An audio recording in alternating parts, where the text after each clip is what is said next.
games in Bush Memorial Stadium. The Cardinals are about to play their home opener, but there will be no football game in St. Louis tonight.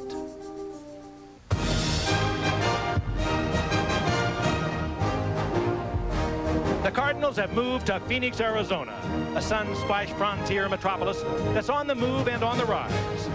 A valley with a population that grows by 60,000 each year.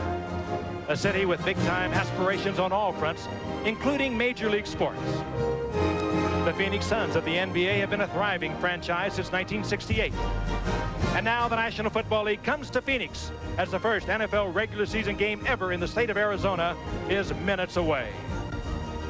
The Cardinals' new home is Sun Devil Stadium on the campus of Arizona State University in Tempe, Arizona, just outside Phoenix. 70,000 plus are here tonight for this Arizona first. And while the sun is still with us and the temperature remains in the 90s, there's an air of anticipation and excitement. The Cards share their stage tonight with their NFC Eastern Division rivals, the Dallas Cowboys. And that means they share that stage with Herschel Walker. Herschel Walker is a one-of-a-kind football player who represents perhaps football's most complete offensive weapon. Walker combines the speed of a world-class sprinter with the power of a weightlifter and the grace and artistry of a dancer. The Cowboys' hopes for a return to NFL prominence rest with number 34. The Cardinals' hopes for a successful home opener rest with stopping number 34. Tonight, for the first time ever, an NFL regular season game from Arizona, the Dallas Cowboys and the Phoenix Cardinals.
They are ready for football here in Arizona. The Phoenix Cardinals and the Dallas Cowboys. 70,000 plus on hand. The sun is still out.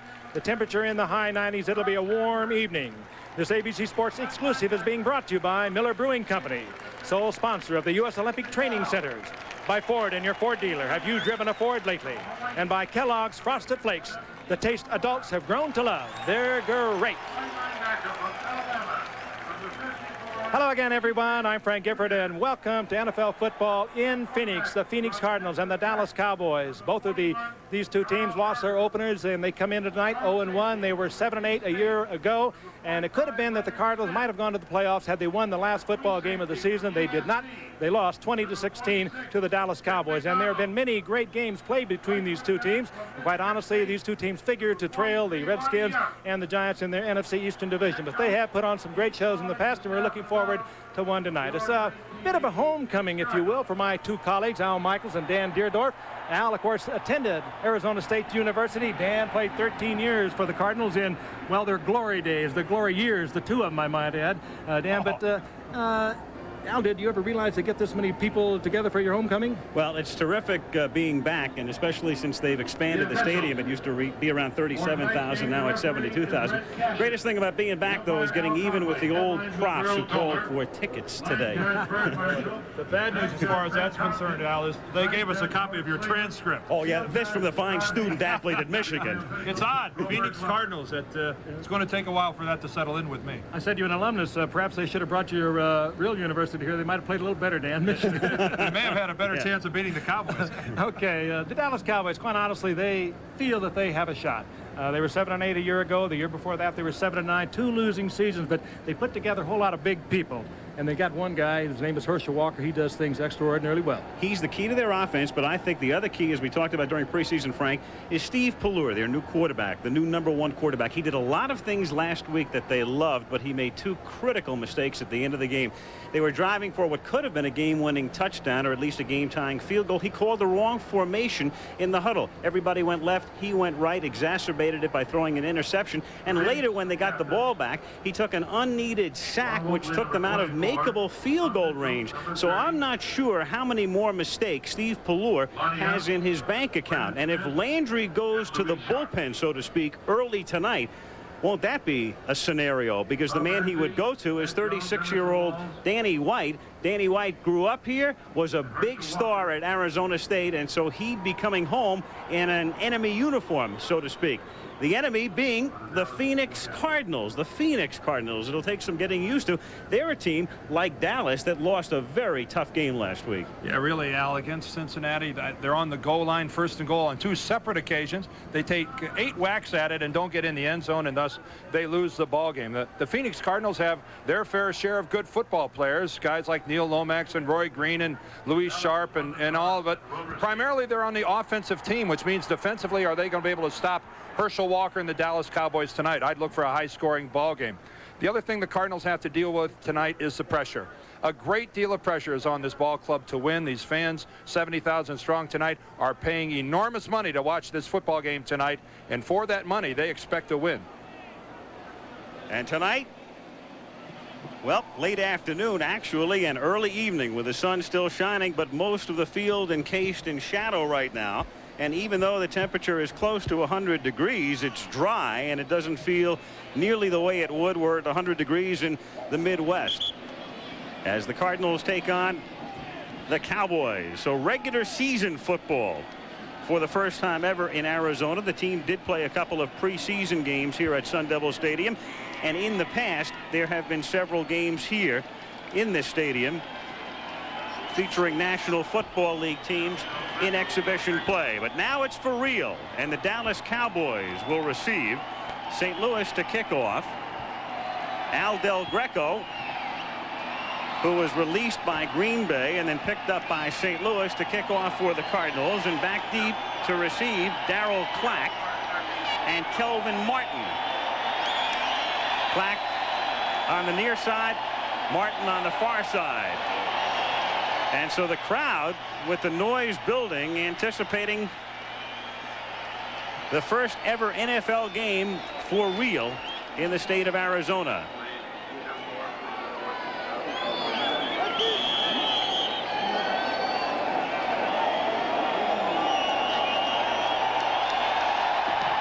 And we're underway as Del Greco sends it to Clack with a burst of fireworks and balloons ascending in the background. He takes it out to the 22-yard line. Normally they do that before the game. They released the balloons just as the ball went into the air. And there they are. Well, I thought Del Greco really put the toe to the ball. I thought he broke it. Yeah, it sounded like it. A little distracting. So here is Pallure. Last week, as you can see, the numbers were good. They'll take that. But the 2 critical mistakes at the end of the game, and Pittsburgh wound up winning it.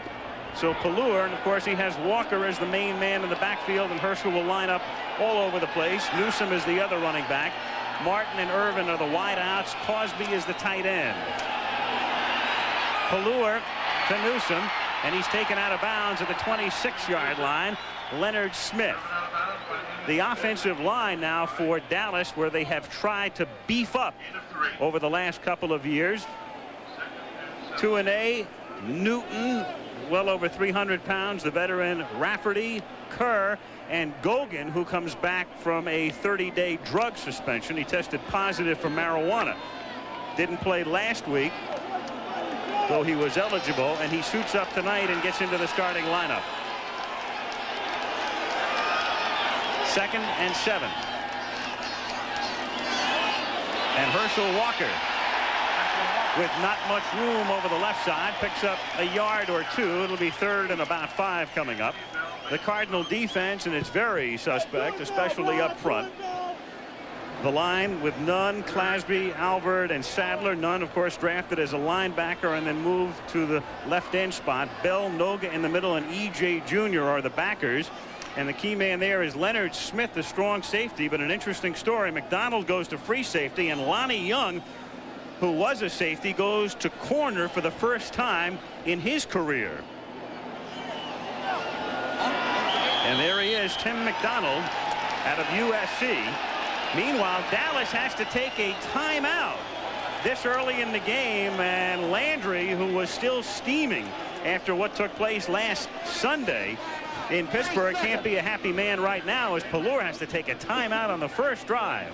Oh, you hate to see this early on, and particularly with all the problems that grew out of that missed call that Al spoke of last week. The Cowboys honestly felt they threw the game away against Pittsburgh, and you touched on it, Al. It was a play sent in on a timeout. Silver right, fireman 37, and when Pelluer got back to the huddle, he just translated it to fireman 36. And if you know anything about this game, that just flips everything around. And interestingly enough, is Herschel Walker and Newsom, who talked it over, they didn't say anything to Pelluer. They just changed the formation. All of a sudden, Pelluer rolled out. He had nobody with him and threw the interception from inside the 5-yard line that they feel cost him the game. And now he comes out and is slow getting the play out. It has to make you think. Well, I think a couple completions in a row, a good touchdown drive, and a win tonight will put Steve Pelluer right back where he started. And I think Tom Landry has made his decision that Pelluer is a guy that he wants to quarterback this team in the years ahead. Now, Danny White may be a very short-term measure, but he's certainly not the long-term answer at his age. Steve Pelluer is the guy. There's Danny White on the sidelines, and I don't know what's going through his head being back here at Sun Devil Stadium and not playing. 3rd down 5 from the 27-yard line. Pelluer protected well, goes deep, looks for Walker, has it picked off at the 34-yard line by Tim McDonald. So the Cardinals make the change in the secondary, and we just discussed McDonald going in, taking Lonnie Young's spot, with Young going to the corner, and McDonald out of USC picks it off after the timeout as the Cowboys pick up where they left off last Sunday. McDonald knew he was on the spot. He was the new man out there, untested, so to speak, at the cornerback. Great collegiate career at safety. Never much time at the corner, however, and he played it absolutely perfect. Walker with that great speed was back there. Pelluer underthrew the ball, and up goes McDonald with the interception. That was a badly thrown ball. It was a little bit underthrown, and that's the reason for the interception, but I think good defensive position by McDonald that time. Stump Mitchell carries, breaks a tackle at the line of scrimmage, and moves forward for a yard or so to the 37 as we take a look at the Phoenix offense. And it's still Neil Lomax coming off a good year. Lomax last week against Cincinnati, not a bad day, but as Dan discussed early on, those 2 critical situations where they couldn't punch it in, and that was the difference in the game. Mitchell had a big game. Farrell is the fullback. Smith and Green are the wideouts, and Ewald, the fine receiving tight end. 2nd down and 9. Phoenix from the 37-yard line, and with Ewald in motion, Lomax looks Ewald's way, sees he's covered, and then throws it off the fingertips of J.T. Smith as he goes back to the other side. It'll be 3rd down and 9. That's the kind of a play with that kind of protection that Neil Lomax just can't afford to overthrow. His offensive line that time gave him superb time up front, and a good look at that group. Sharp, Pete, Kennard, Smith, and Robbins. Anytime you give a quarterback 5 seconds like Neil Lomax had there, he ought to complete the ball. And Smith made a nice move to the sideline, simply an overthrown pass. 3rd down and 9. This club would really like, Al, I think, to get something positive early in this ball game to get this 70,000 crowd behind them, because I think they may turn on them if they get behind. 4 wide receivers and out of the shotgun, and Lomax juggles the snap but recovers and then throws, and no penalty. Novacek was wrapped up by Charles Wright. It was close. Wright, 2nd year back out of Tulsa, who comes in the dime defense, had him wrapped up. Incomplete.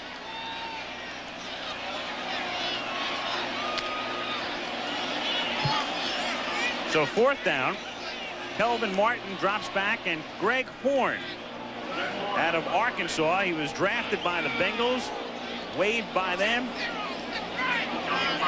And now kicking for the Cards. He stands at his own 23-yard line to take the snap, which is a good one. And the kick comes over to the near side, not much distance, and bounces out of bounds at about the 32-yard line. So Horn's boot is only 31 yards. No score in Phoenix. A performance you won't forget.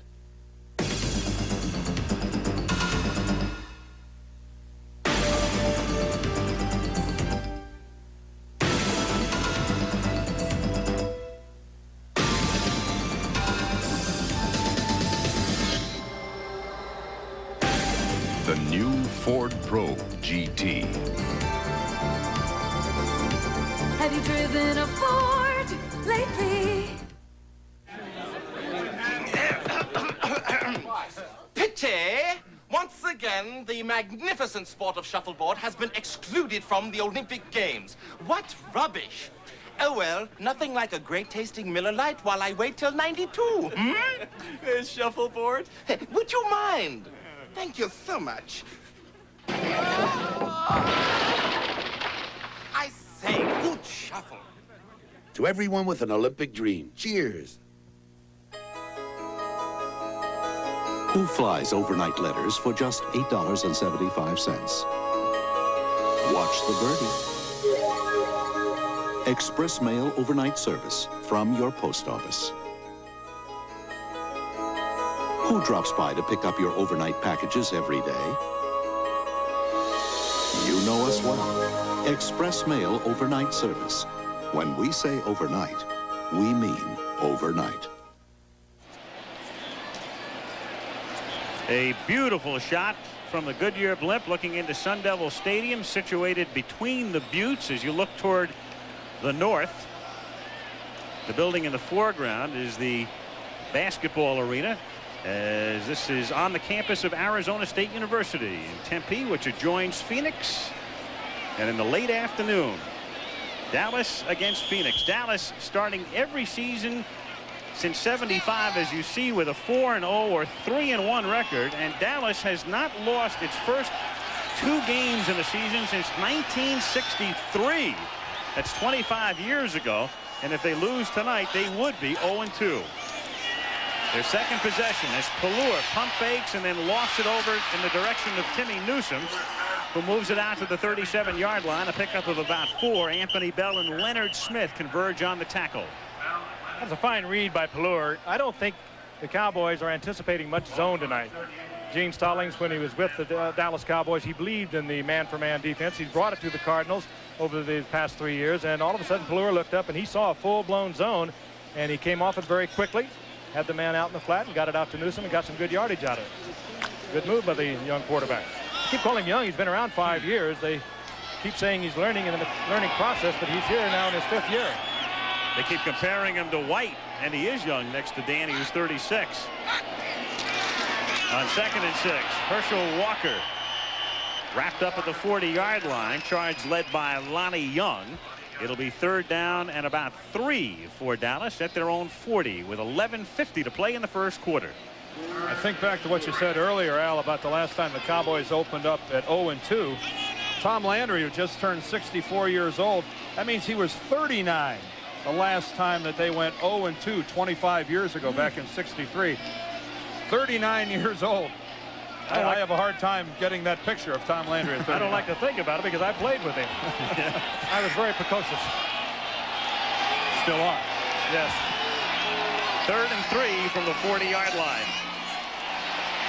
Pallure rolling, flag thrown. Newsom gets hit as he throws.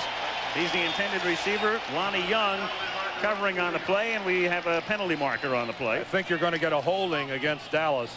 I think Freddie Joe Nunn, the left end, was horse-collared trying to get upfield. Number 66 on the offense. That penalty is declined. 4th down. I think that's Kevin Gogan, the right tackle, who lines up across from Freddie Joe. Oh, a great look at Freddie Joe taking the inside move, and, well, what was that word I used last week? Effecticity? that wasn't even that. That was just plain holding that didn't work at all. Gogan, his first game back after the suspension, and not a good start. Saw none at the best, too. He is not very big, but he is extraordinarily quick, and he got inside Gogan before he knew he was coming. He had to hold him. Mike Saxon to kick to Vi Sikahema, who's been to the Pro Bowl his first 2 years in the league. Premier punt returner. Sikahema takes it at the 17-yard line, and he's wrapped up at the 24. Tackled by Lockhart. 44-yard kick, 8-yard run back. Phoenix has the ball.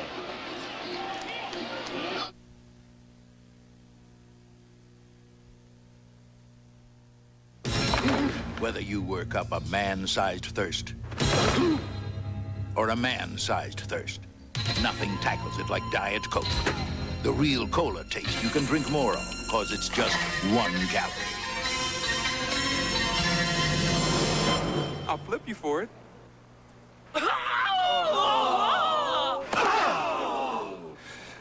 Heads again. Just for the taste of it, Diet Coke.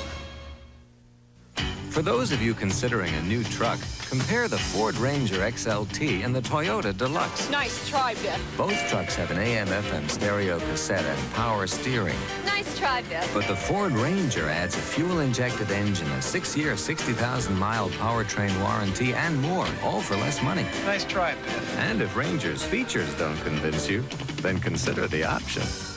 Get up to $750 cash bonus on America's best-selling compact truck, Ford Ranger.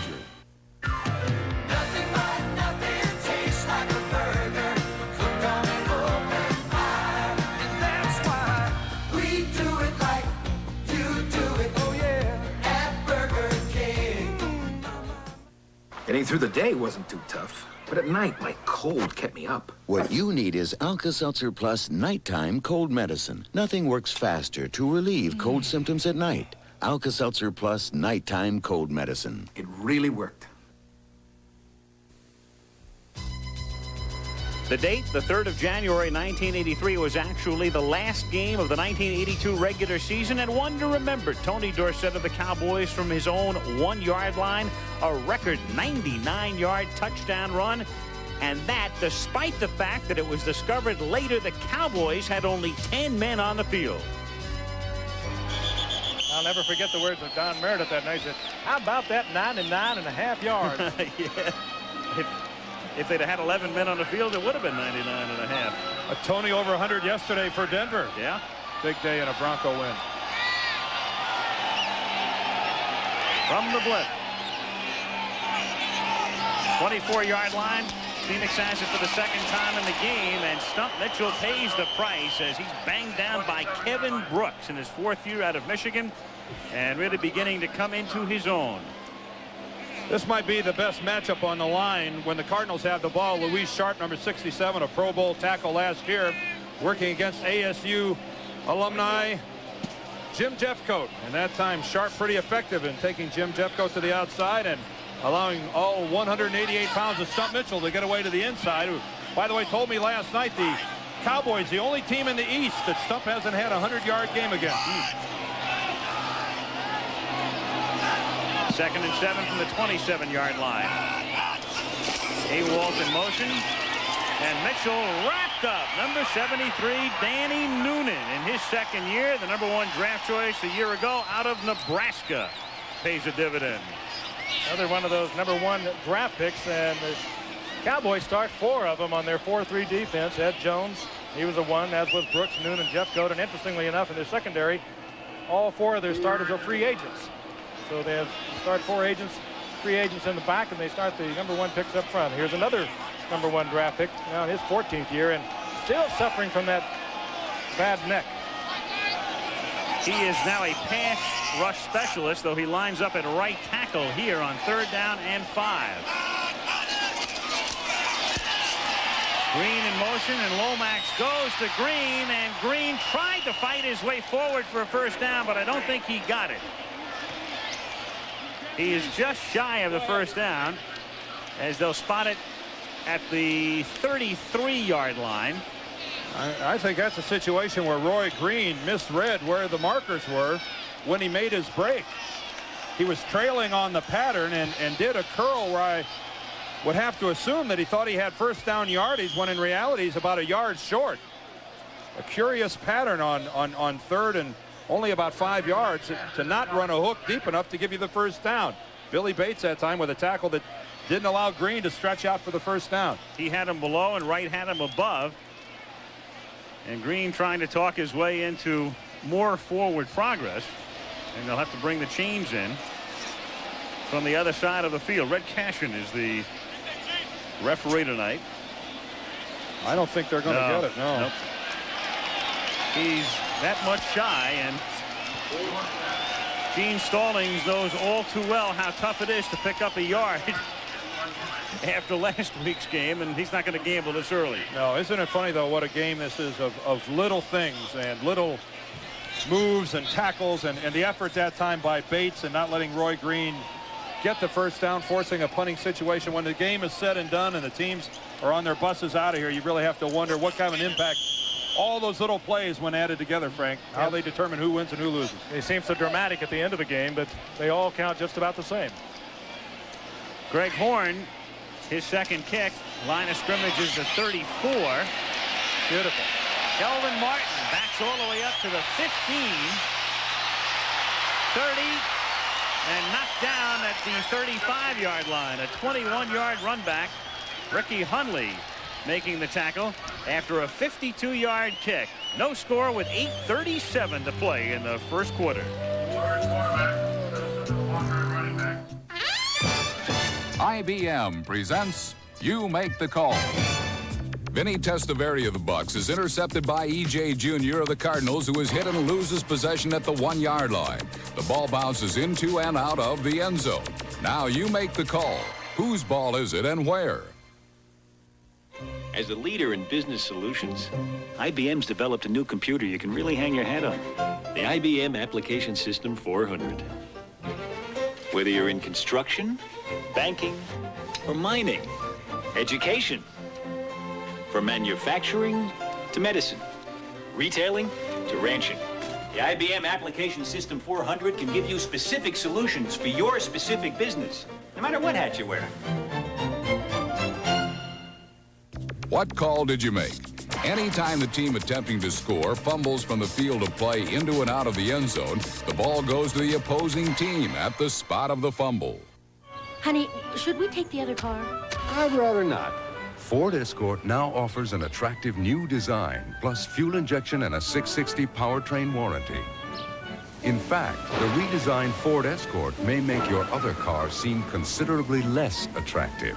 Honey, aren't we ever going to take the other car? Nope.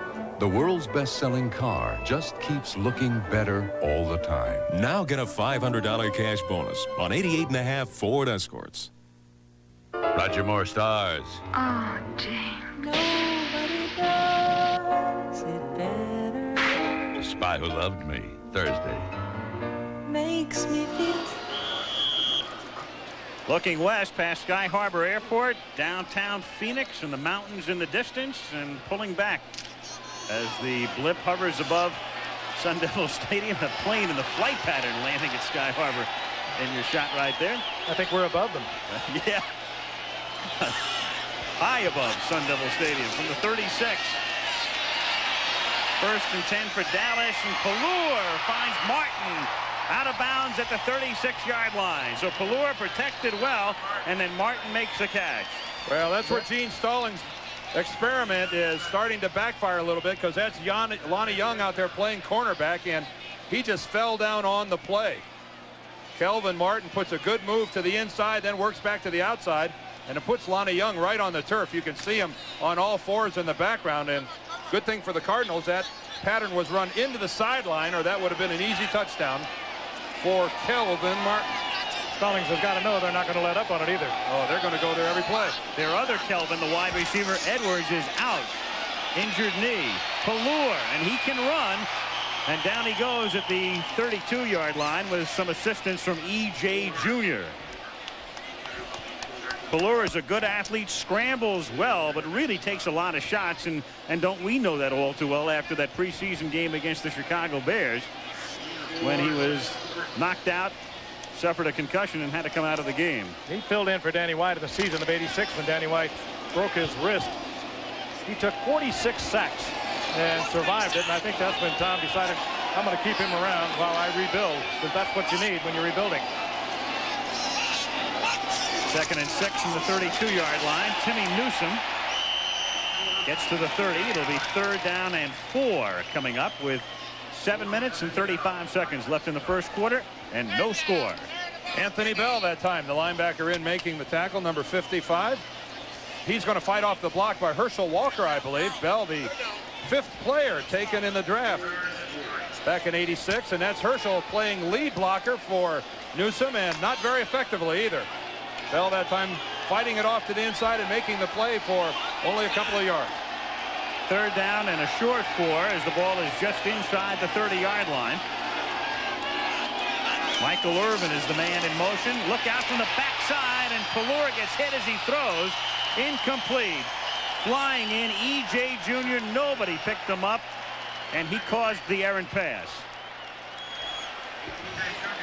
The Cardinals got themselves in a funny man-for-man defense as we look at that again, and there is a flag down, but we'll take a quick peek at it. Watch Tim Newsom there to the left, Frank. Watch him run right by Junior. And it was Noga who was trying to cover him as he came out of the backfield. Strange kind of a defense, and I'm sure they was not lost on Dallas. And that's the price you pay when you have to hold on to it a little extra. That's one way to get Danny White in a ball game in a hurry. Offside was the call against Dallas, declined. And now Dallas with Zendejas to attempt a field goal. Luis Zendejas knows this stadium very well. He went to Arizona State, and he's a very interesting case because Roger Ruzek, who did a great job for them last year, was a late signee. They got a 2-game roster exemption for him. Could have activated him today, but didn't. Instead, it's Zendejas, a 47-yard attempt, and he comes home. He feels at home on this turf and boots it through by plenty. 6:55 to go in the first quarter with Dallas on top, 3-0. You know, when I pitched, I used to have trouble in the late innings, but I won't have any trouble pitching my favorite beer, Miller Lite. Light's less filling, and it's light's less, and it's. Whoso would be a man must be a nonconformist. A foolish consistency is the hobgoblin of little minds. To be great is to be misunderstood. There is a time in every man's education when he arrives at the conviction that envy is ignorance. Insist on yourself, never imitate. To believe that what is true for you in your private heart is true for all men. That is genius. Some people are so silly. Ouch. They make this big deal about Kellogg's Frosted Flakes being just for kids. Well, look at me. I'm an adult. I eat them. Heck, I love them. Frosted Flakes just for kids? Come on. Like we adults have to go sneaking around. Like we can't enjoy these sweet, crunchy flakes just as much as kids. Daddy, are you eating our Frosted Flakes again? Oops. There now. You can't deny it. Frosted Flakes have the taste adults have grown to love. They're great. And it's light's less filling, and it's. That's it for today, Mike. Raleigh, finish it up. And it tastes great, too. No matter how you pitch him, there's only one light beer, Miller Lite. Next week, the Indianapolis Colts are out to avenge last year's playoff loss to the Cleveland Browns. It's ABC's Monday Night Football, the only way to kick off your week. I guess one can only wonder how much those seats cost. Those are the ones, Dan, without the premium. Yeah, well, the average seat here is $38. That goes for about $22.50, I think. Those are the ones that had to be sold by Friday at 5 to avoid the blackout. Right. Dallas and Phoenix, first ever regular season game in Arizona. Cowboys on top, 3-0. Zendejas kicks off, and a beauty deep into the end zone for the touchback. Fielded by Sikahema. Lomax leading the Cards on this drive, starting at the 20, and he talks about his most memorable moment. I think my greatest memory in all football has got to be my days at Portland State. I had so much fun. We threw the ball every single down, and the game most memorable to me is when I threw 77 passes in one game. I completed like 50 of them, about 600 yards, and we still lost. He was up there with the old run and shoot under Mouse Davis. I'd like to meet his defense. Well, the Clint Didier was one of his top receivers. Sure was. Neil Lomax still very close to Mouse Davis. Darryl Mouse Davis. Got a penalty down on the field right now. Penalty has been declined, and the Cardinals will set up shop at the 20-yard line. And Neil, as I said, has maintained that relationship with Davis all these years, and I know in the back of his mind would someday just like to take that run and gun to the NFL and see what happens with it. Jim Kelly did all right with it in Houston. It's an offense that works. Lomax turns and gives the ball to Earl Farrell, and that's his first carry tonight. The fullback takes it out to the 26-yard line. The man in there to take some of the pressure off, Stump Mitchell. Gain of 6. It'll be 2nd down and 4. Phoenix at its own 26-yard line. 6:28 to play in the quarter. Kind of the back every team needs. He can block. He's a good receiver, good runner, and he holds onto the football for you. On 2nd and 4, Lomax goes deep, too deep.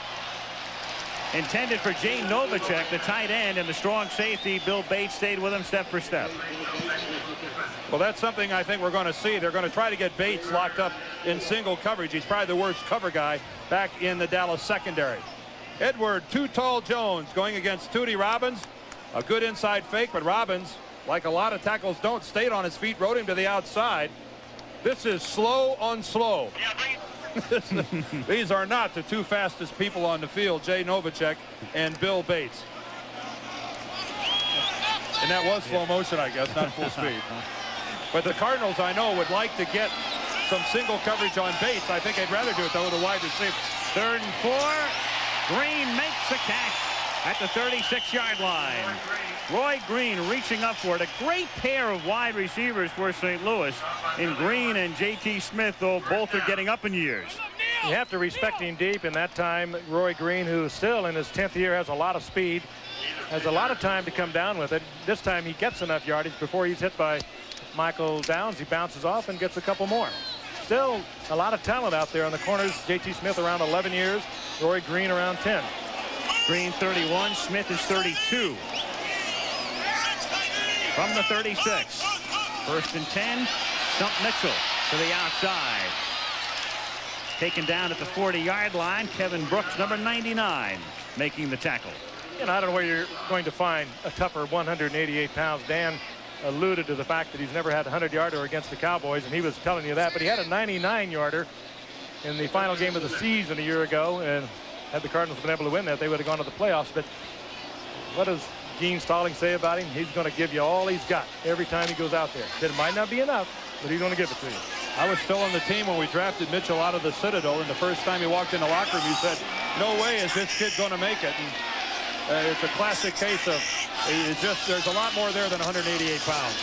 On 2nd and 6, Earl Farrell gets wrapped up by the whole Dallas line led by Jim Jeffcoat. Takes it out to the 43-yard line. It will be 3rd down and 3 with 4.5 minutes to play in the first quarter, and Dallas on top 3-0. Going back to Stump Mitchell again, just to make a point about guys now in the league like Joe Morris, and you see his brother Jamie coming in with the Washington Redskins.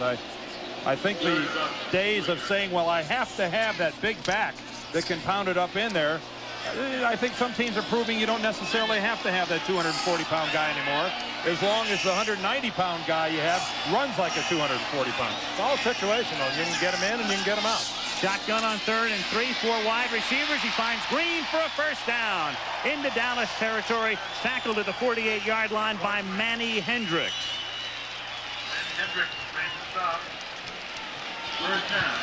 Basically the same motion that Roy Green ran before on that pattern where he didn't pick up the 1st down, only this time rather than curling, he goes ahead and takes it to the sidelines. Looks like Manny Hendricks, the defender on the play, was expecting him to sit down, but this time an effective route going to the sidelines. The Cardinals, a multiple formation, all over the field offensive team that just seemed to move the ball perfectly between the 20s. Then they seem to tighten up once they get near the goal line. Green has already made 3 catches for 23 yards. Awal's in motion. Ball at the Dallas 48-yard line. Lomax to throw again under pressure and incomplete. Awal was cutting inside, and the pass to the outside. Garth Jacks put the pressure on Lomax that time. Lomax that time, really uncharacteristic for him. He dumped that ball off. He had changed that play. He wanted to go deep to Roy Green. He had single coverage on Robert Williams out on the left side, but the blitz was on. He didn't have time to do it. So often you'll see, here was the man he wanted to go to. So often you'll see Lomax, though, take the sack. He is sacked perhaps more than anyone in this game. And there is a lot of discussion as to why he is sacked, whether he should be releasing it more. But he gets sacked very often. Smith in motion on 2nd down and 10. Cardinals still shifting. Now they're set with a slot right formation. And Lomax going to the left for Green, and Green makes the catch. He's already made 4. That one comes at the 36 in front of Robert Williams. Green has had many, many big days against Dallas. He's caught 8 touchdown passes in his last 10 games against the Cowboys. And Williams is in the same boat that Lonnie Young is for the Cardinals. He is the man you're going to work on because Robert Williams right there coming back, laying way off of Green, and you have to do that, particularly man for man because of the speed. But he is filling in for Ron Francis, who is out with a bad shoulder, and they're going to try to protect him if they can. Perhaps the weakest link in that secondary of the Cowboys at the moment. There he is, number 23. They'll be working on him. Lomax 4 of 8, and all 4 to Green, who is in a slot to the left this time. Lomax looks right. Lomax throws complete to Farrell, and he gets pushed back. His forward progress to about the 33-yard line for a gain of 3 with under 3 minutes now to play in the first quarter. Dallas on top 3-0. Burton made the tackle. And again, as I mentioned before, as Neil Lomax looks at his wristband, transferring a number that comes in from the sidelines to the play itself, that's when you know that a veteran quarterback, here's a guy that's been here now 8 years, still has to wear a wristband to decipher the signals coming in from the sidelines. I know the offenses are becoming more and more complex, but when is enough enough? 2nd down and 7 from the 33-yard line. Farrell, 1st down to the 26-yard line. So he picks up 7. He is stopped there by Bates. I know one thing, Landry probably wishes Pallur had a wristband last Sunday. I was going to get to that. When you mess it up in a heavy way, as Pallur found out last week. Reverse a number, leave one out, and it can make a world of difference. The thing that puzzled me about the Pallur play, and we brought it up last night, was why somebody else on that football team didn't turn around and say to Pallur, hey, you've called the wrong formation, or you've called the wrong play with the right formation. Somebody should have said that. You know that's true, Dan. Yeah, you think of all the veterans in that huddle.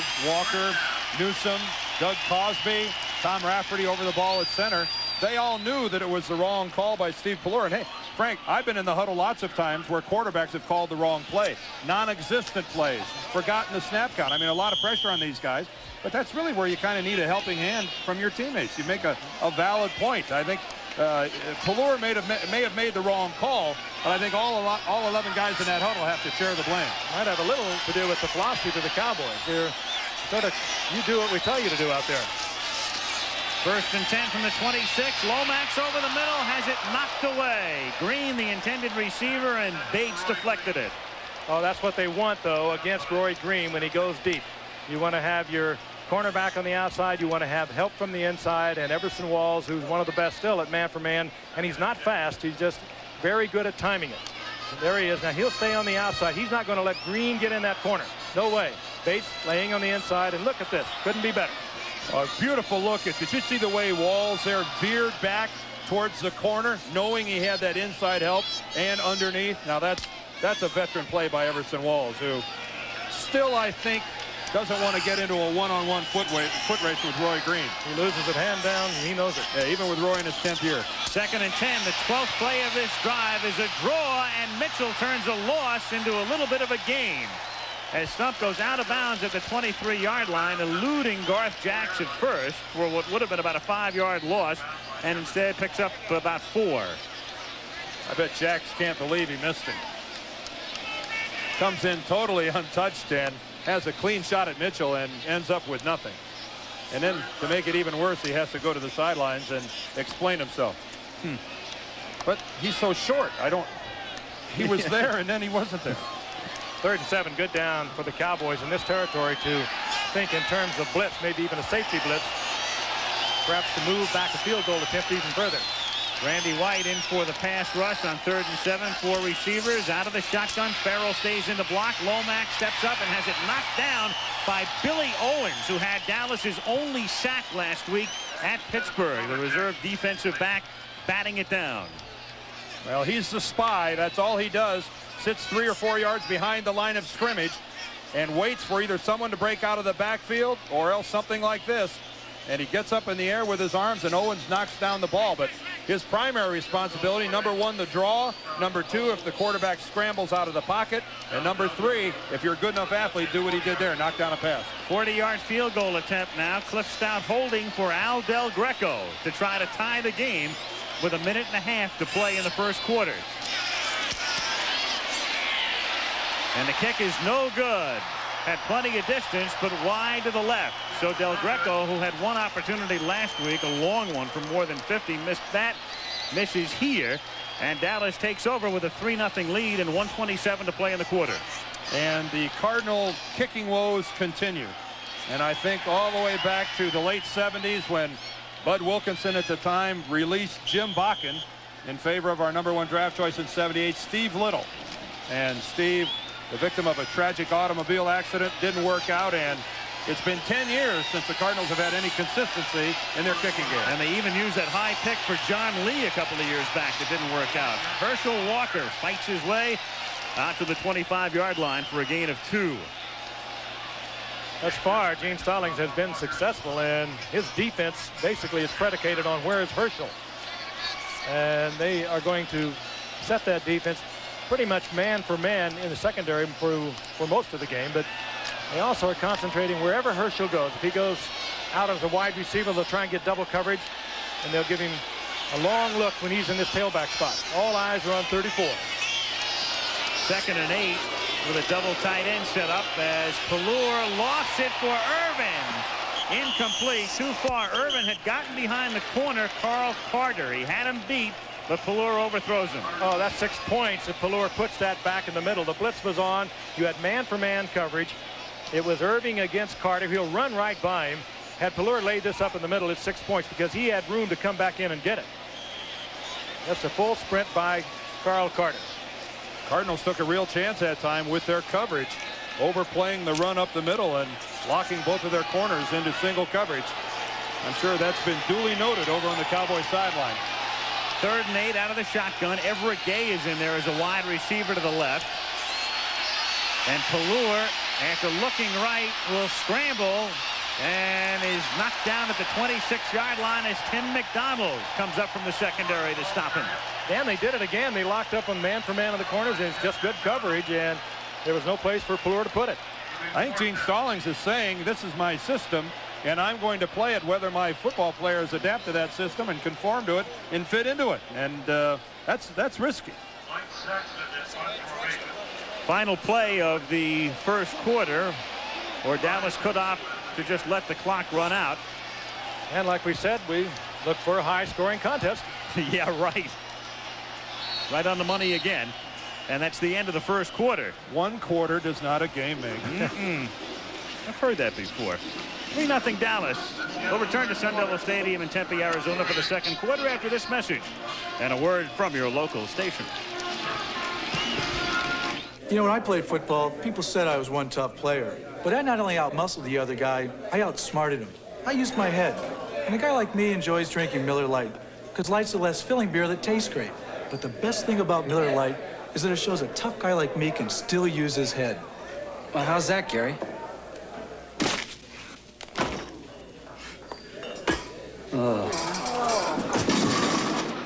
You hit it right on the head. There's only one light beer, Miller Lite. I'm Tim Simmons, State Farm agent. One day, my policyholders got the back of their family car banged up. But Van and Mary and the boys didn't have to miss any family outings. They reported their claim directly to me. Our claims people were on the job pronto, so that Van and Mary could get their car fixed fast. Now they know why more people think that State Farm is the best buy in car insurance. We keep things moving, so you can keep your family moving. And like a good neighbor, State Farm is there. This is ABC. On the next USA Today, anti-terrorist training. You will do what we say. We now control this plane. See what our ambassadors are learning in order to survive. In baseball, over 20 cities are hot to get one of the next expansion teams. But which ones deserve it most? America is sweating. Is the search for Body Beautiful really paying off? Nothing moves faster than the USA Today. Tuesday evening at 6:30 on 24 KVUE TV. Mayor Lee Cook's answer to Austin's budget problems, the story after the game.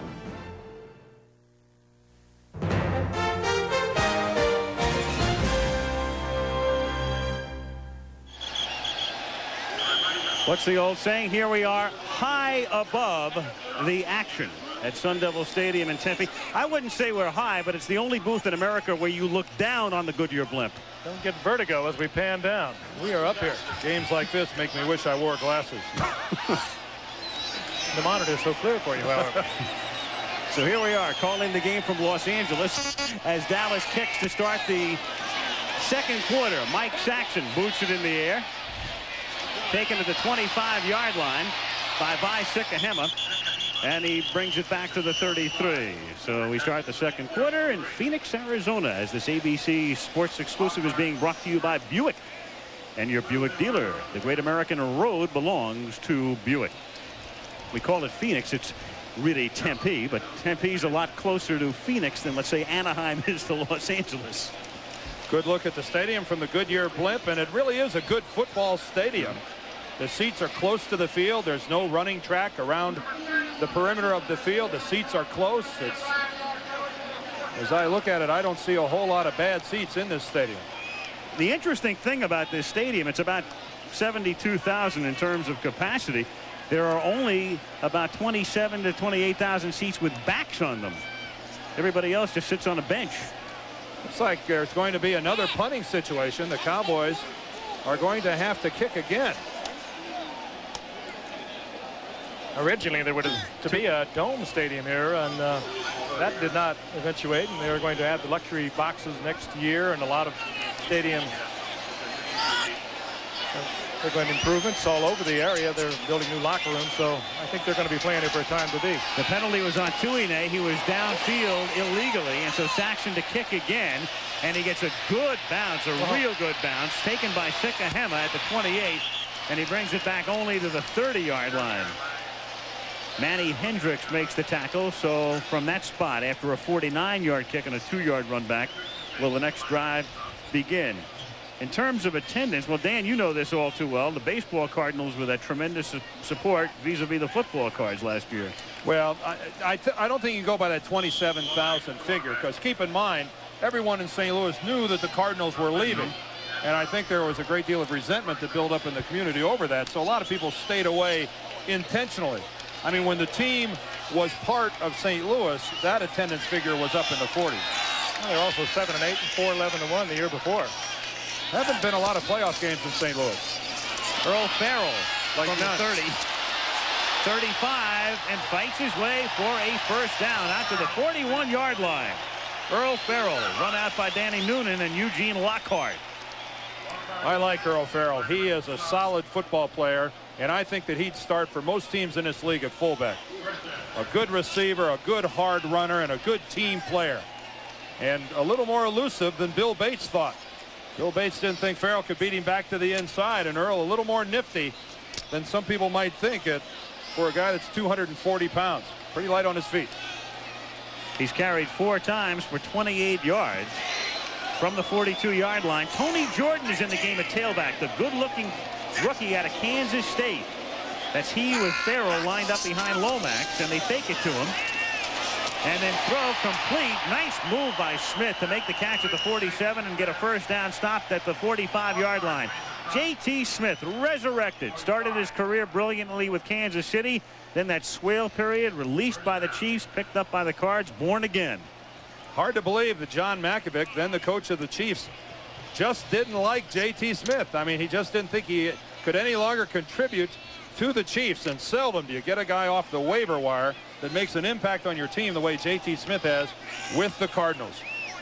Unbelievable. At the Dallas 45-yard line, Farrell, flea flicker, Lomax gets bumped as he throws, still completes it down the near side to Mitchell, and he gets to the 18-yard line. Everson Walls made the stop. That might be the ugliest flea flicker in the history of the game. Stump came through there on the play action fake. The intended receiver was really Roy Green coming way across field. They picked up good coverage on him. Stump just hanging out, so to speak. All of a sudden, Lomax is in trouble. He finds him, and here it is again. Now he's looking deep for Green right at this point, and he just releases the ball before Burton hammers him right to the turf, but Stump was there, and he gets the first down. I think Burton actually hit him in the throwing motion. I mean, that ball fluttered on its way out to Stump. That was some kind of effort by Neil Lomax just to get the ball out to Mitchell. 1st and 10, Phoenix from the 17-yard line. Mitchell looks for room, finds nothing. Pickup of a yard or so with 12:50 to play in the first half. Dallas on top on a Zendejas field goal, 3-0. Remember how I said before how effectively the Cardinals moved the ball between the 20s. Here they are down now in what you call the red zone inside their opponent's 20-yard line. And this is where traditionally the Cardinals have had difficulty stuffing it into the end zone. Ernie Stautner, the defensive coordinator for the Cowboys, he's a formidable foe. 2nd and 9. Lomax to Farrell. Touchdown. Safety blitz. And Lomax kept it alive. He paid for it, but he gets the touchdown. He waited till the man uncovered Farrell. He was looking for his wide receivers, Green and Smith. Coverage was good. Stayed in there once again and got it to him. This is exactly what we were told last night. Watch Farrell come in and make the block on Michael Downs and then release and go down for the touchdown. Gene Stallings told us about this play last night. Earl Farrell is going to check in the line, make a block, and then release, and by that time he's lost in the Cowboys secondary. If Michael Downs would have come right at Farrell, he would have hit him. As it is, he just hides, releases, and seldom does a coach draw it up like he drew it for us last night, and we see it translated into that kind of a touchdown. Del Greco for the extra point, and Stallings, of course, spent so many years as an assistant at Dallas, and nobody knows Landry better. They think exactly alike. It was Landry who probably taught Stallings more about football than anyone else in his career, and it paid off beautifully here. He knew exactly what Dallas would be doing. How will you live in the next century? Suddenly, life will be more comfortable, smoother, and quicker. Introducing the new 1989 Buick Century with premium features you expect from the best-selling Buick on the American road. All at a price that will let you enter the next century very comfortably. The great American road belongs to Buick. In the pizza delivery game, the Noid can zap ordinary pizzas. But Domino's Pizza delivers more than all the others combined. So when you call Domino's Pizza, you get the best delivered pizza.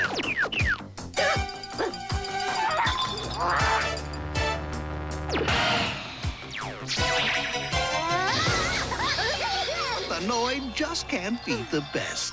Domino's Pizza. Nobody delivers better. Mark and Brian rockin' LA. It's another hot one out there. 98 sweltering degrees and no relief in sight. It's hot. Right now, the only thing that would taste better than a nice cold one is a cold filtered one. Man, I could sure go for one of these. Because if you want a beer whose rich, smooth draft taste hasn't been changed by heat pasteurization, we've got it down cold. Cold filtered Miller Genuine Draft. It's as real as beer gets. We have a slightly revised forecast. It's cold. Dallas and St. Louis first appeared on Monday Night Football in Monday Night Football's initial season, 1970, and the night belonged to the Cardinals. John Gilliam scoring here en route to a 38-0 St. Louis victory at the Cotton Bowl. Yep, Dallas used to play in the Cotton Bowl, now Texas Stadium, and the Cardinals from Busch Stadium to Sun Devil Stadium. As the kickoff is taken by Darryl Clack from the 3. Tripped up at the 35-yard line. Good run back for Clack. Again, Neil Lomax, it was a safety blitz, an effective job up front. Neil stood back there a good 5 seconds. We showed you before how Earl Farrell faked up inside the line. Lomax held on to the last second, and Eugene Lockhart there, who's following Earl Farrell, really didn't have any chance on the play. That wasn't his man, and too late to react. A well-designed play and extremely well executed by Earl Farrell. Cowboys from their own 35-yard line. Phoenix on top. Fake toss to Walker. Pallur on a roll. And Pallur found his intended receiver covered. And so he runs and is chased out of bounds after a pickup of about 6.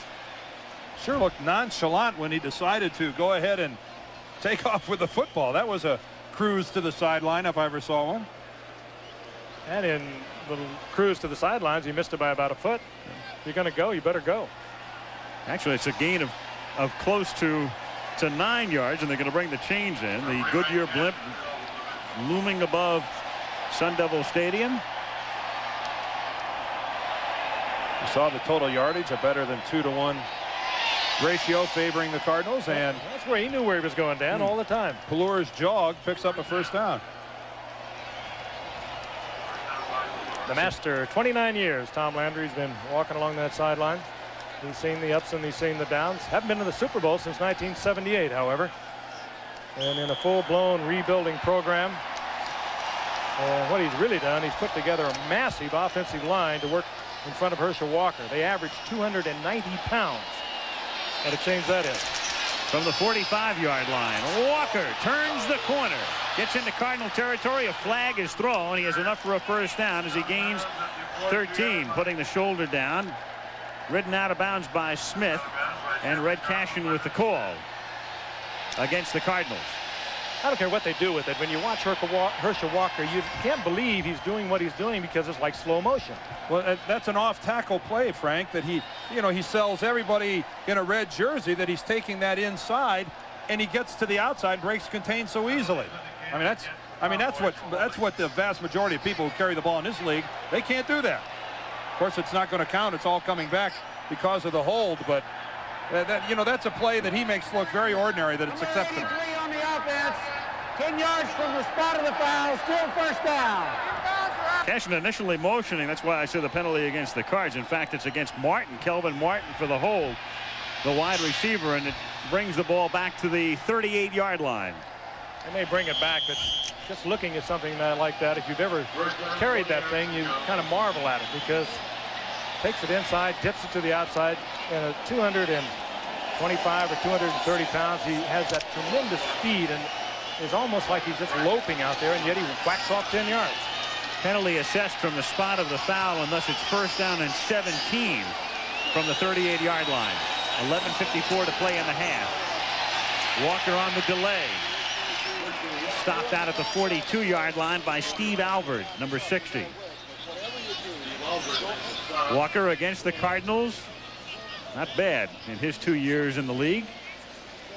Herschel, and he'll line up all over the place. Last week, tailback most of the time, fullback, wing, slot, and as a wideout.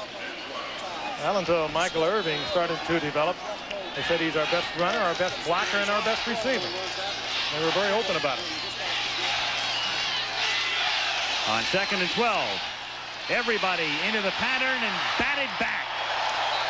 Rod Sadler, number 72, has his moment in the sun, or the dust, as it were. Well, Rod Sadler and 2 other Cardinals. I mean, that's a play where Steve Pallur literally just disappears.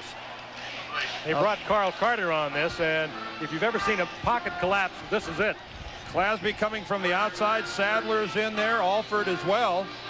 And Steve Pallur takes a shot like he hasn't seen in a while. And we've mentioned before that he's no stranger to standing in the pocket and taking a hit. I was impressed last night when we talked to him how big he is.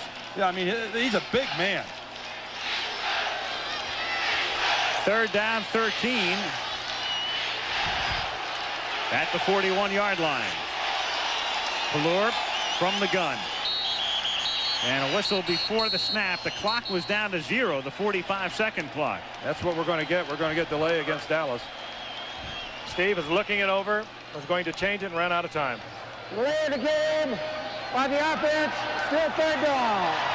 What he saw was right. They had a safety blitz on. He just was slow in changing it, maybe slow in recognizing it, or For that matter, maybe he shouldn't have tried. Boy, interesting game coming up. Both the Colts and the Browns, tough starts. And the Browns, of course, losing Danielson yesterday. And they lost Kozar the opening week. And they're hopefully going to come up with a quarterback for it. They signed Don Strock today to go with Mike he was on his way. Yep, they signed him. I don't know if he'll want to play. They lose Kozar in week 1. Danielson yesterday. They may have trouble pushing Don Strock out onto the field.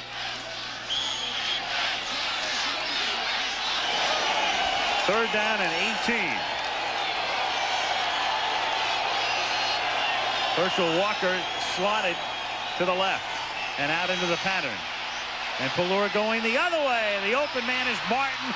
And he's out of bounds at the 43-yard line, a first down. He beats Lonnie Young on the play. Oh, he killed Lonnie Young on the play. He drove him to the inside. Lonnie Young bought it all the way. Again, Lonnie Young trying to work on the corner when he's a safety. Watch the top of your screen. Takes him to the inside and just splits him and is wide open. But notice where that first down marker is also. Great route. And a good throw by Pallure as well, but we told you earlier about Gene Stallings' experiment with Lonnie Young at corner, and so far it's not working out very well. First down, Dallas, 42-yard line. Herschel Walker to the 37-yard line as Young comes up to support and makes the tackle, and there's a marker down. And Leonard Smith of the Cardinals may draw a flag for a personal foul. He's face-to-face with Michael Irvin, and it's going to be a question who threw the first punch. I saw Leonard Smith toss one. Question will be whether the official saw Irvin or not.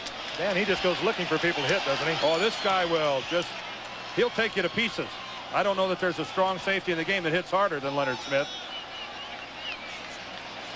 You think there's a little jawing going on between Smith and Irvin tonight? Well, if nobody in the league hits harder than Leonard Smith, nobody in the league talks more than Michael Irvin.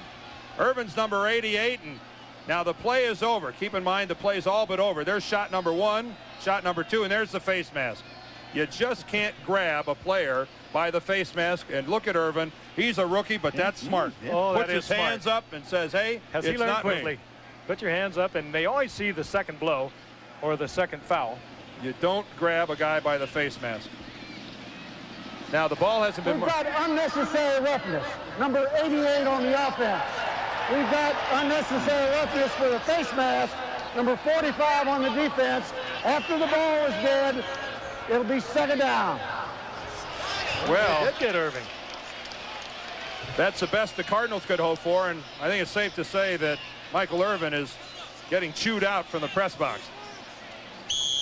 Just don't need to become involved in stuff like that. And this guy's making a career of it in 2 games. I think Paul Hackett might be having a few words with him. He's the coach of the quarterbacks and the receivers. 2nd and 5. Dallas at the Phoenix 37-yard line. Cardinals ahead 7-3. Walker pulls his way to the 31 and a first down. Nico Noga and Tim McDonald on the stop. Had an interesting visit with Herschel Walker last night. Fine young man. He has been nominated as the Travelers Man of the Year for the Dallas Cowboys. And as we did a year ago, the NFL's Travelers Man of the Year, who not only performs on the field but in the community, will be honored once again at the Super Bowl. Herschel Walker representing the Cowboys. I wonder if the Travelers Man of the Year has ever gone into the FBI before. Herschel said he still wanted to go into the FBI. He's deadly serious in saying it. Says Mrs. Walker doesn't want him to go into the FBI. Yeah, she has other ideas. From the 31-yard line, 1st and 10. Over the middle and incomplete, intended for Folsom. He's the young tight end who was in motion and wasn't looking back as Pallure released. Other than that, he did everything perfectly. Yeah, right. Good pattern. One of the prerequisites of catching a pass is to look at the quarterback to know when the ball is coming, and Steve Folsom, number 85, didn't learn that lesson. Going to have 4 wide receivers now coming into the lineup. It'll be very interesting. Now they have 3, but it'll be very interesting if they don't go looking once again for Lonnie Young. On 2nd and 10, The fake and going deep and knocked away. Intended for Gay. Carl Carter, man for man with him. Everett Gay in the end zone, and Carl Carter with the defense. Fine coverage. They sold the run to Herschel Walker. They sure did. They pulled the guard. They made it look like run all the way. And again, the Cardinals locking up one-on-one. Their corners and a wide receiver. And that's just superb defensive play there by Carl Carter. That's as good as it gets. The last second, that was in slow motion. You see it in regular speed, and it's a brilliant play is what it is. He sees the ball. He knows it's going to be close. Gets the hand in between the outstretched arms of Gay and knocks it away. Beautiful. You may say there was a little contact there, but that's not going to get called this year. 3rd down and 10 from the 31-yard line. Lofted for Gay again. Too far.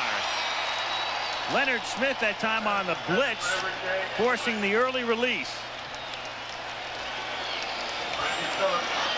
That time it was Reggie Phillips, the ex-Chicago Bear, who had the coverage on Gay. That ball coming down, though, looked more like a punt than a pass.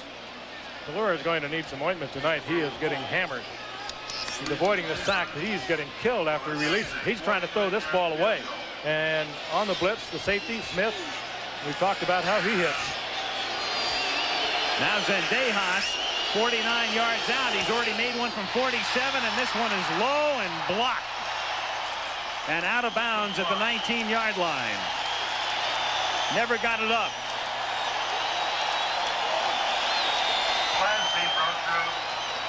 Well, the Cardinal defensive team that a lot of people thought would have trouble stopping the Cowboys have stiffened.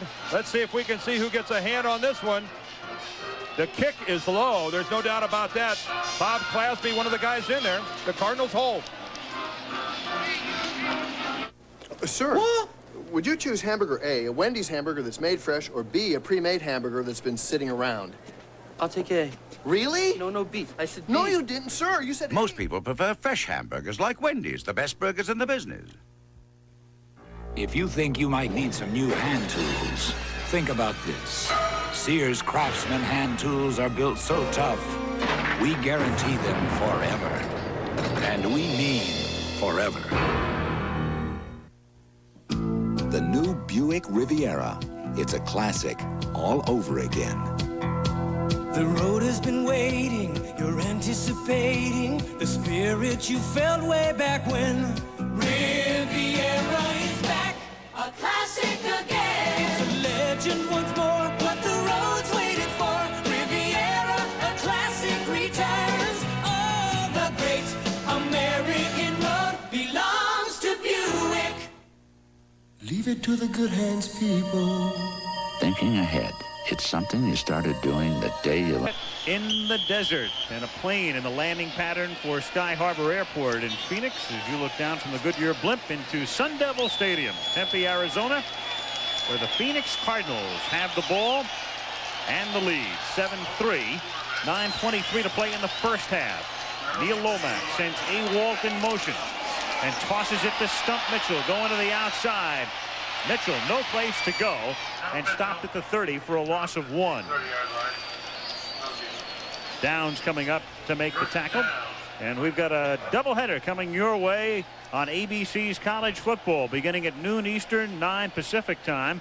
Saturday, Notre Dame against Michigan State. Irish coming off their win over Michigan. Michigan State shocked by Rutgers. That's the opener from East Lansing. And then the Wolverines hail to the victors. Valiant host Miami in Ann Arbor. Broke my heart Saturday night. Yeah, Reggie Ho did my boys in. Wait till Saturday. Second down and 11 from the 30-yard line. And it's caught by Awalt out at the 41. Very close to a first down. This is what Awalt will do for you. He's a tight end that can move out and play the wide receiver position. You sacrifice a little with Awalt on the blocking, but he can give you a lot of variety to your offense when he splits out. Only Mark Bavaro had more catches for a tight end in the NFC last year than this kid, who's the rookie of the year. 42 catches last year, 4 touchdowns. And of course, having a quarterback like Neil Lomax doesn't hurt at all. He likes to use his tight end in his offense a great deal, working that intermediate passing game. 3rd and inches coming up for the Cardinals. at the 41. So much made about the heat before this game. People wondering how hot it would be. Actually, it's pretty pleasant. Very dry and very comfortable. Remember last evening at 5 o'clock we were with the Cardinals and at their workout. It was a very pleasant evening, beautiful evening. The Redskins will find out firsthand how hot it might get here, because they'll play the first day game at Sun Devil Stadium a week from next Sunday. At 1 o'clock? Yeah. It wasn't so nice at 1 o'clock today, I can assure you. No, not in the sun. It's pleasant in the shade, but you dehydrate in a hurry out in the sun. It's a full house here. A straight T formation on 3rd and 1, and then they break it with a couple of wing backs and give it to the sole remaining back, who is Tony Jordan, and he leaps for a first down.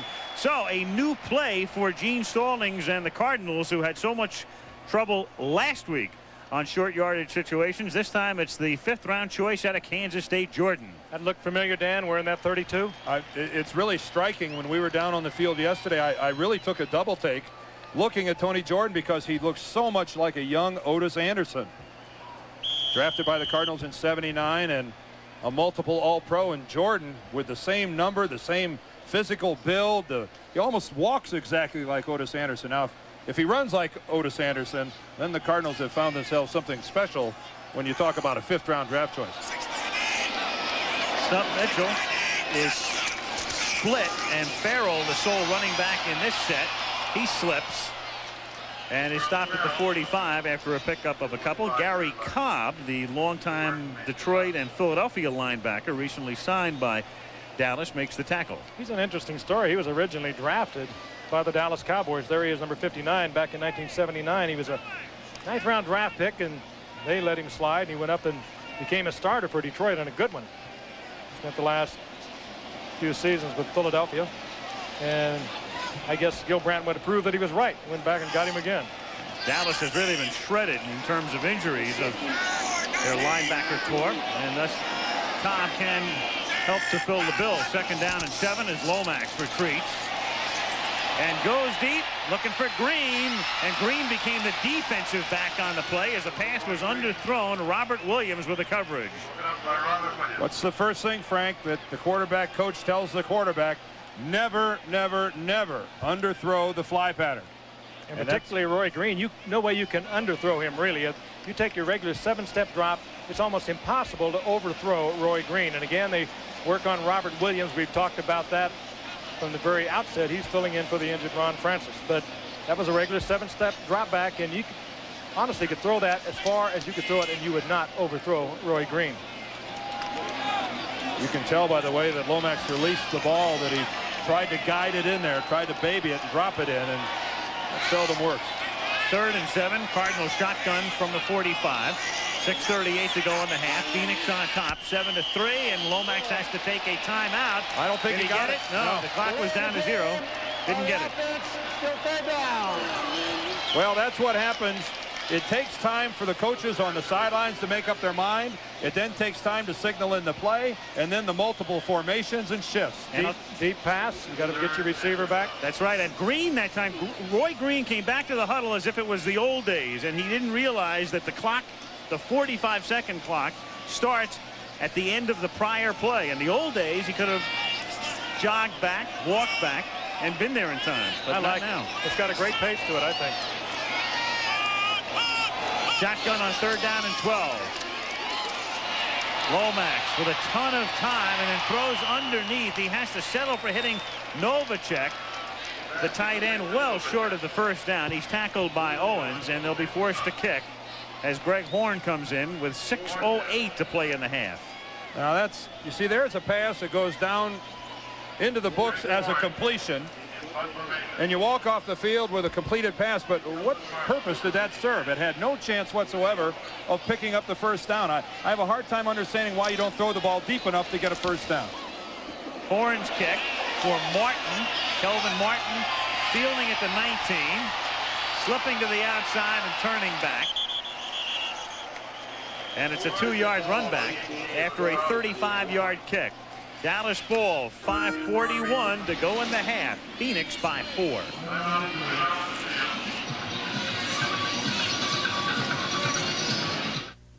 Fundamentals, fellas. Straight, simple fundamentals. It's a lesson we learn week after week.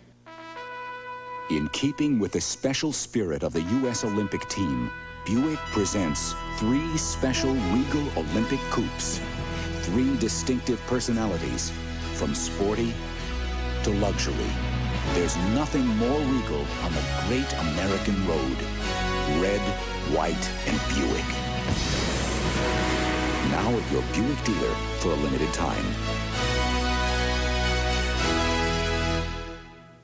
Tomorrow, the hottest performers working today. I could definitely swing my butt. Eddie Murphy, Cher, and Patrick Swayze, the Barbara Walters Special. Some numbers to ponder over the last decade. If a team starts 2-0, 6 times out of 10 they'll get to the playoffs. If you start 1-1, about 4 out of 10. And if you begin 0-2, only 1 time in 10 do you get to the playoffs. And each of these teams comes in 0-1. Let me ponder that. Yeah, ponder that for a moment or 10.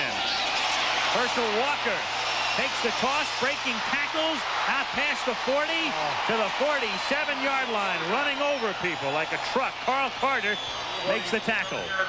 He does it like nobody else. He did that against New England, very same play a year ago. Broke that game wide open. We saw him a couple of weeks ago in exhibition do it. And here he is, little counter to the right, takes it, gets the block from Timmy Newsom. Didn't even need the block. Just runs right over Lonnie Young, down the sidelines. Strength, agility, timing, and speed. The key here, it's out of the I formation, and Herschel is a born tailback. He's talked to Tom Landry long and hard about the I formation. Give me the ball 7 yards behind the line of scrimmage.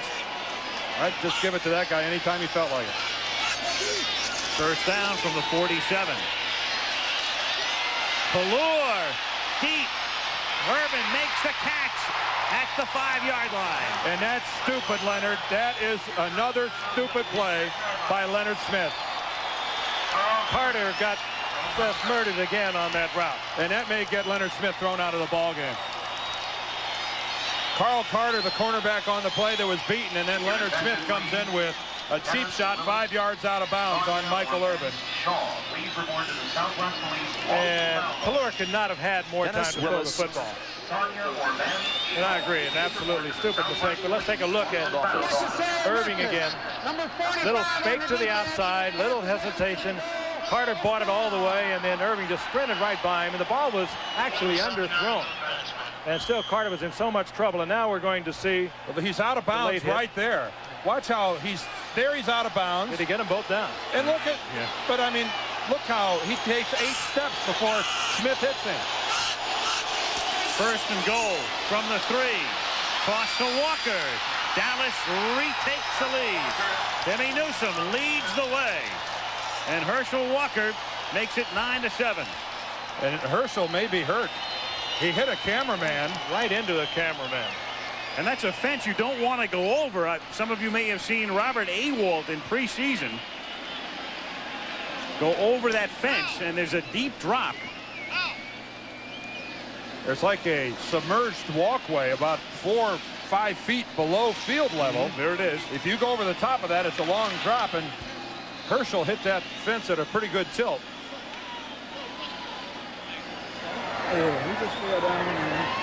Let's take a look at it again. It's from the I formation, the toss.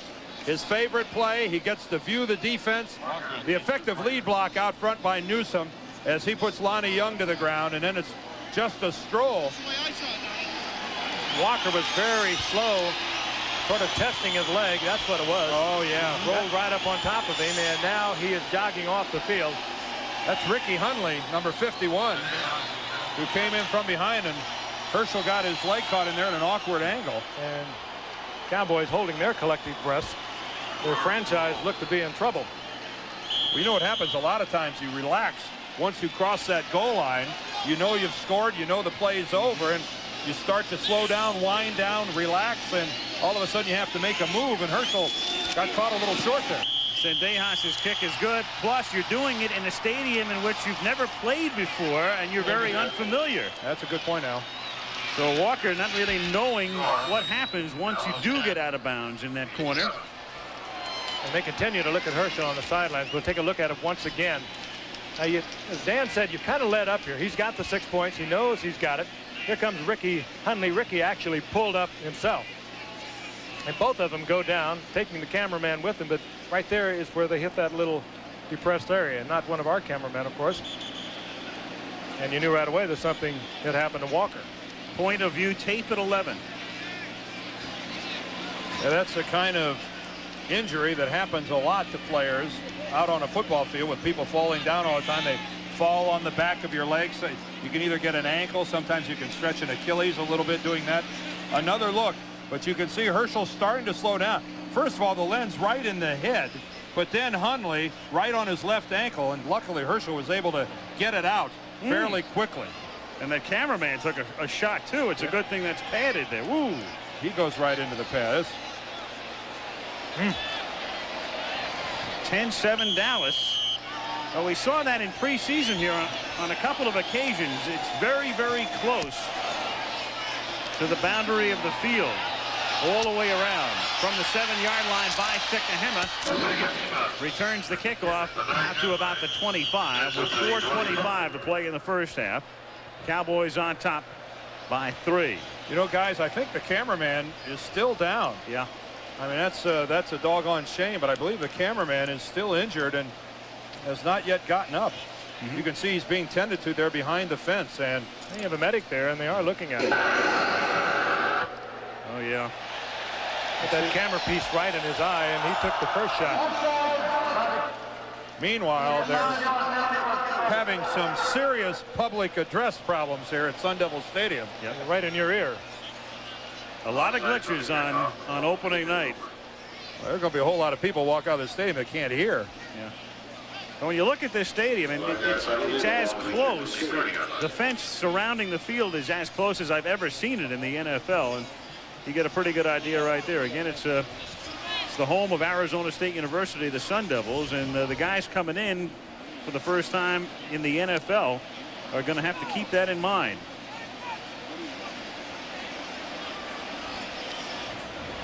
Talking a little football, that was the Herschel Walker drive. He did just about everything. His running sets up the long pass from Pallure to Irvin. And then if Leonard Smith didn't help the Cardinals out at all by tacking on the extra yardage with that cheap shot on Irvin. They re-kick from the 30-yard line with 4:23 to play in the first half.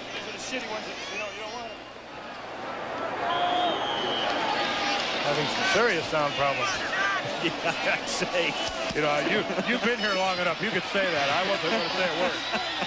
A yard deep in the end zone. It's dropped, and it's a live ball, and Sikahema has to run it out to the 20, to the 30. Oh, he's great. And out of bounds at the 36-yard line is where he stepped out by Sikahema, who's been in the Pro Bowl the last 2 years. Isn't he fun to watch? They didn't think he would get the kickoff to him because they had moved a new man back there. They thought they would be kicking to Troy Jordan, but Sikahema got that one, and he was gone. The Tonga Terror by Sikahema drops the ball. I don't know if that in any way. It usually helps, Dan, oddly enough. And what it does, all of the coverage men coming down, they start to converge, they lose their lanes, and all of a sudden you find a little opening, and here comes Sikahema. From the 36 on 1st and 10, Lomax was hit as he throws, and they're going to rule it a sack at the 31-yard line for Brooks. Red Cashin right there to say grasp and control and a sack, or as the Cowboys like to put it, a trap. #1 draft choice from Michigan back in '85. He gets the penetration, beats his guard, then beats Earl Farrell. When you beat 2 guys and you get in on the quarterback, I guess you deserve it. The question mark there was Lomax in the grasp and the control before he threw the football? Red Cashin says he was, and I guess he has the only vote. 2nd and 16. Mitchell wrapped up at about the line of scrimmage with 3 minutes and 30 seconds remaining in the first half, and we're going to isolate on Jeffcoat. A coming home party for Jim Jeffcoat, who had so many great games here for the Sun Devils. Just doing his job. Really wasn't blocked effectively by anyone. A lot of defensive ends may have just continued upfield and stayed out of the play, but he had the hustle to come back to the inside and make a hit. Blocking scheme a little strange with the Jeffcoat out there. He's got a lot of quickness. Very slow developing play. He closed it down, stopped it literally right at the line of scrimmage. 3rd and 16. Phoenix from the 31-yard line. Over the middle, the open man is Novacek, and he has the first down as he gets to the Dallas 48-yard line. They threw to him underneath, and Walls finally makes the tackle after he sheds the tackle and picks up 23 yards and a big first down. Good eyeballs by Lomax. He was looking deep. You can see it from the end zone. But watch the protection, Frank. Great protection. And Farrell steps up to offer added protection. He wants to go deep now. He looks underneath, and there's Novacek, who kept it alive. He kept moving and finally gave him the open target. And watch this move right here, the hurdler move to take him across midfield. Good effort by Lomax. So he wanted to go deep, had to check off. Very patient. Good move. Sprained left foot for Herschel Walker is the report. He will return. Farrell takes the toss, and Downs gets him from behind. Stops him for no gain, and we're going to come up to the 2-minute warning. Cardinals have all 3 timeouts remaining. They trail by 3 with 2 minutes to go in the first half in Tempe, Arizona. The Dallas Cowboys 10 and the Phoenix Cardinals 7. We're not a company, but no company has more pride in what they do, or more pride in how well they do it. We offer you a meaningful and fulfilling future, one that goes far beyond the ordinary, one that brings with it the respect and admiration of Americans everywhere. We're not a company, we're your country. We're the Air Force, the Marines, the Army, the Navy. We're the Armed Forces. It's a great place to start. Read any good beer bottles lately? This one tells you that Miller Genuine Draft is the one beer that's cold filtered, not heat pasteurized. So we haven't changed the rich, smooth taste of real draft beer. And you know what's the best thing about reading this bottle? It leads to a very happy ending.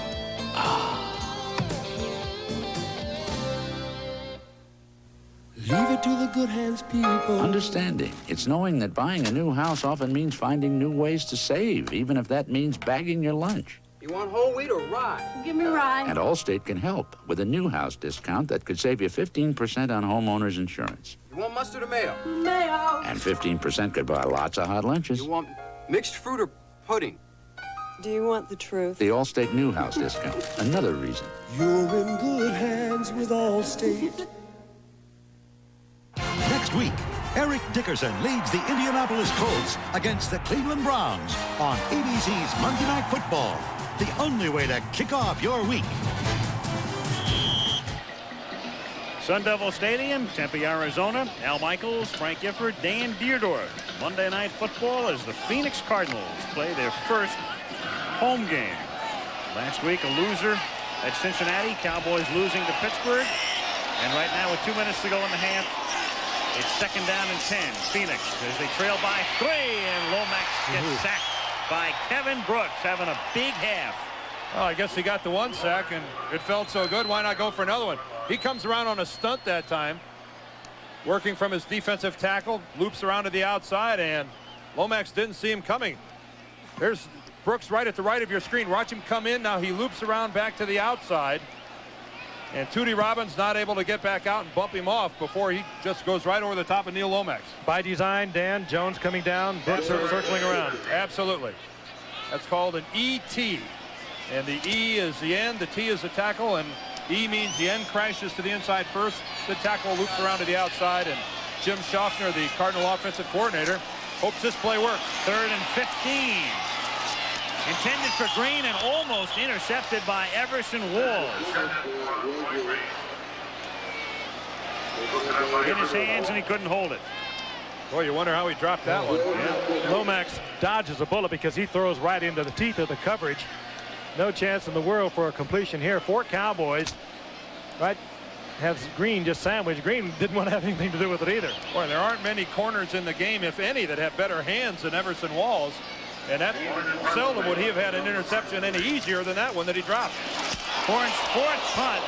The rush was on. He gets it away. Comes to the near side. Fielded on the run by Martin at the 24-yard line. And he brings it back out to the 34-yard line. And Manny Hendricks put the rush on Horn that time and nearly blocked it. Only a 34-yard kick. So 1:11 now to play in the first half. Remember, Dallas took a timeout on its very first possession, so they have 2 remaining in the half. Well, if you're the Cowboys having the ball at the 34-yard line, you've only got a 3-point lead, you'd have to think that you're going to go for it. Look how close this came to being blocked. And the rush that was put on will give the Cowboys good field position. They could have been deep down there. They can think pretty much with their ordinary offense out here. They won't have to be too terribly conservative with it. Manny Hendricks almost looked like he went too far in front of the punter that time. If he might have been a yard deeper, may have gotten the kick. And they begin their 2-minute offense with a shotgun, and Pelluer wasn't looking, and it's all he can do to fall on it back at the 16. Pelluer hadn't even started the count. He was looking downfield. He wasn't even looking for that ball. But that's when it was supposed to be snapped. The whole offensive team moved in unison. Just looking at it from our vantage point, it looked like everybody was in sync with the exception of Pelluer. Tom Rafferty, the center. The shotgun snap was a good one right there, and Steve was just looking off to the right. Oh, he just made the follies. And because of that loss, which amounts to 18 yards, the Phoenix Cardinals, started to say St. Louis, takes a timeout. So the Cardinals now figuring they have him pinned deep, 2nd and 28.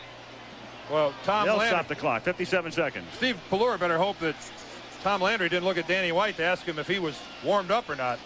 I mean, this is Pelluer can do so many things for you. He's certainly one of the best athletes on the team, maybe the best athlete that's ever played quarterback for the Dallas Cowboys.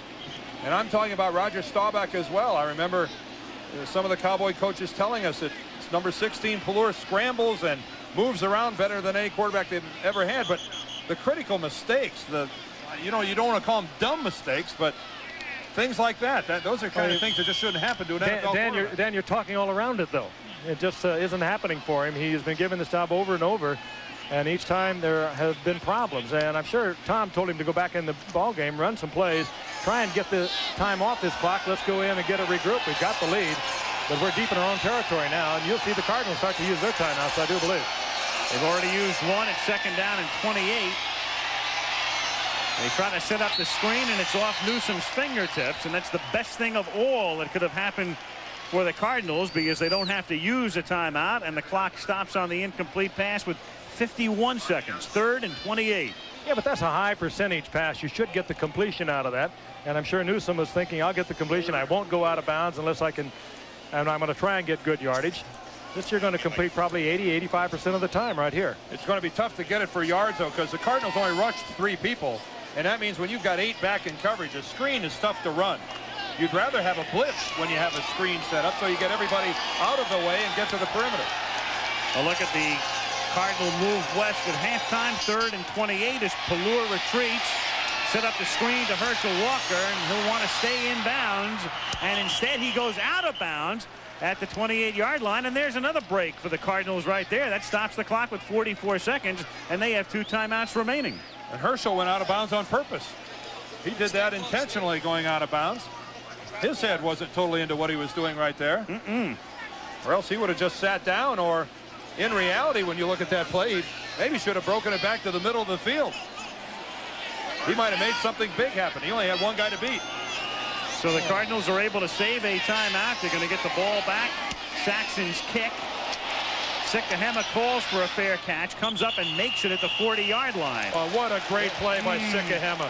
Hey, that's the kind of thing where if you don't field that punt, it may bounce another 20 yards, and he had to run 30 yards to get it. That's why he goes to Hawaii and has for the past 2 years in the Pro Bowl. And he gives the Cardinals great field position at the 40, and you really have to concentrate. You have to look that ball right into your hands, and he not only is a good return man, he has sure hands. He was very confident when he went up to take that football. Now the Cards, following a rather bizarre series of plays by the Cowboys, are in good field position. And they have 2 timeouts left here as well, so plenty of time for them. 37 seconds. They're down by 3. And Lomax throws to Farrell over the middle into Dallas territory. First down at the 42-yard line. Boy, that's what you can do when you have a couple of timeouts to work with. You can go to the middle, and that's where you are always going to find the open territory. And they take a timeout here, and had Walker not gone out of bounds, this would have been their last timeout. As it is, they still have 1. Frank, your point is very valid. You can still work the middle of the field when you can stop the clock. You're not limited to a sideline pattern. Dallas playing the perimeters, gave up the middle, and the Cardinals had the right call for the Cowboy defense. There's the brain trust. Schaffner on the left. He was with the Dallas Cowboys along with Gene Stallings. They're in the middle. Both of them trained under Tom Landry. Interesting to watch the chess game going on as Landry thinks he knows exactly what Stallings will try to do against him, and of course that works vice versa. And Landry is convinced that it's hard to tell him that Stallings won't stay pretty much with what he thinks works for him, and I think he's been right thus far tonight.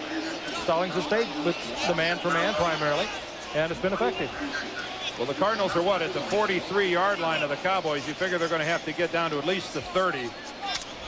That would make it a 47-yarder for Del Greco. I think they might be feeling all the way or thinking all the way.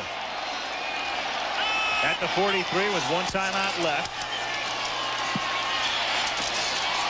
Catch by Smith. Now he's at the 35-yard line. Cardinals don't want to use the timeout here. Clock ticking down, 14-13. Now Lomax to just throw it into the ground to stop the clock with 10 seconds. Now the ball at the 35-yard line.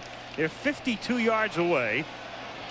And they have a 52-yard field goal attempt away, and they have 1 timeout left. This gets very interesting now. If you hit a receiver, you dance him around a little bit, you could run that 10 seconds off the clock very easily. Well, the one thing you have to do, I think, is I don't know that you can let your quarterback take a 7-step drop. I think whatever pass they throw, if they decide to throw a pass, is going to have to be a shorter drop, either a 3-step or a 5-step, a quicker delivery. They're going to come out of the shotgun here on 3rd down and 2 from the 35. Lomax, and they'll have to take the timeout, but that's a good move, throwing it to Ernie Jones and taking their timeout at the 24-yard line, so it'll be a 41-yard attempt. Well negotiated by Lomax. Yep. And this man, Gene Stallings. Good call. The quick slant, working out of the shotgun. Neal only took 2 steps back, delivered the ball in a timing pattern all the way. Very efficient, this drive by the Cardinals, but again, it's all meaningless if they don't convert the field goal. Well, they deserve to get it. They handled that very well. Last year, from 40 to 49 yards away, he was 2 of 4. And he missed a 40-yarder in the first quarter. Now he'll set up for a 41-yard attempt on the final play, or it should be the final play of the first half. Dallas on top by a score of 10-7.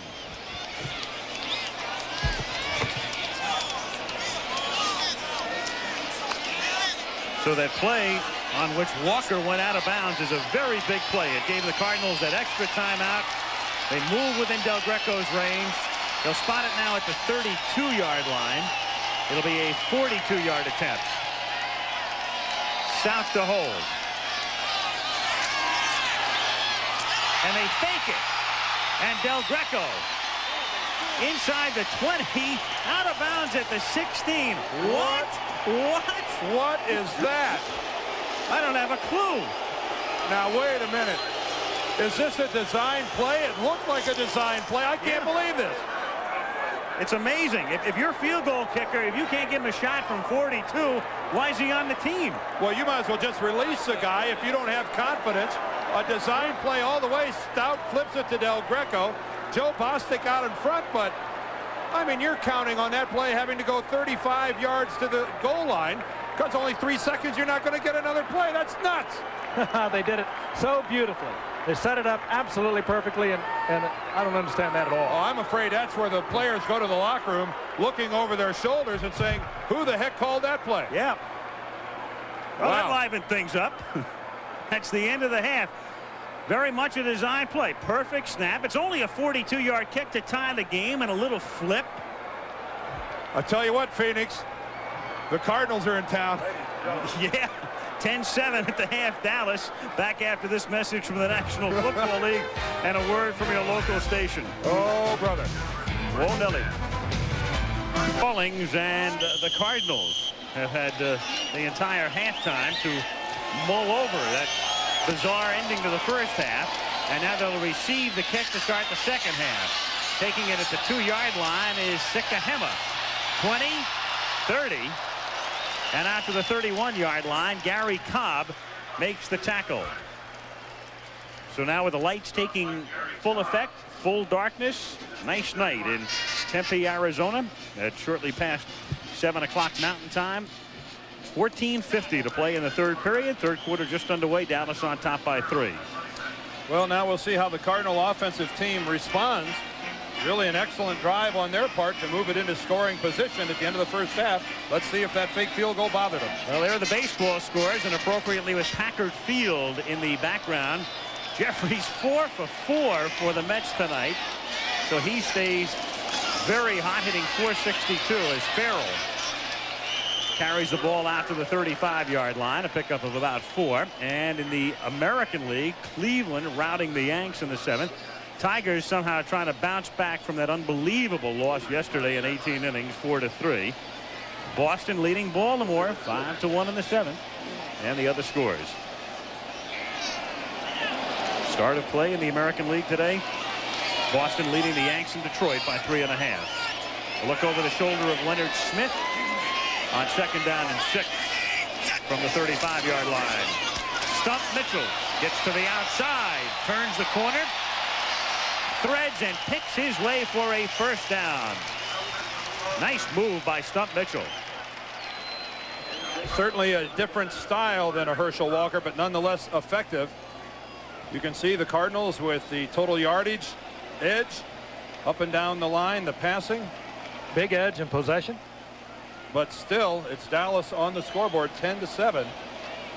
A missed field goal by Del Greco, and then an unsuccessful fake field goal attempt. First and 10, Phoenix from the 42-yard line. Ewald in motion. And Lomax for Green, who had a big first quarter, and then he was silent in the second quarter.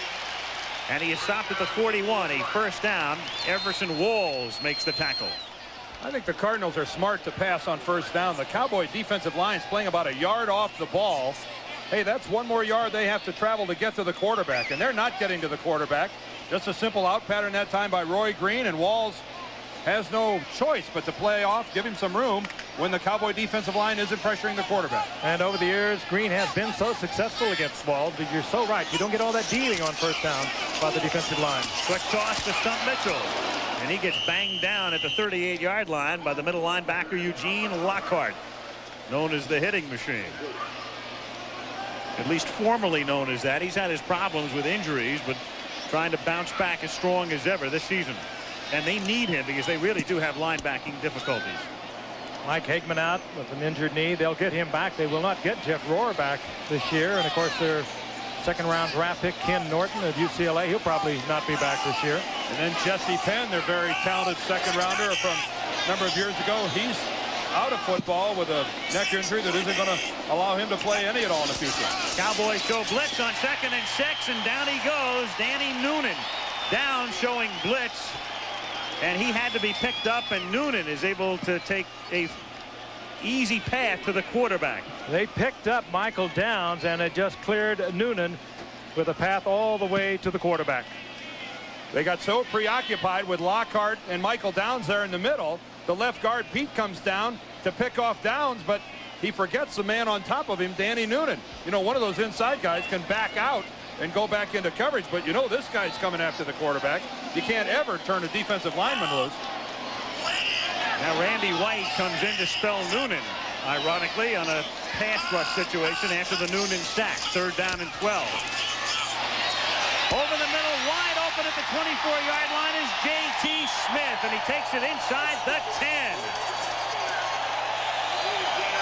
They go right back to where they have been hitting in the first half against Robert Williams filling in for the injured Ron Francis. Number 23 is Williams. Now he has help to the inside, not his man. They're in a zone defense, but reading it very well was J.T. Smith. He also read the zone, as did Lomax.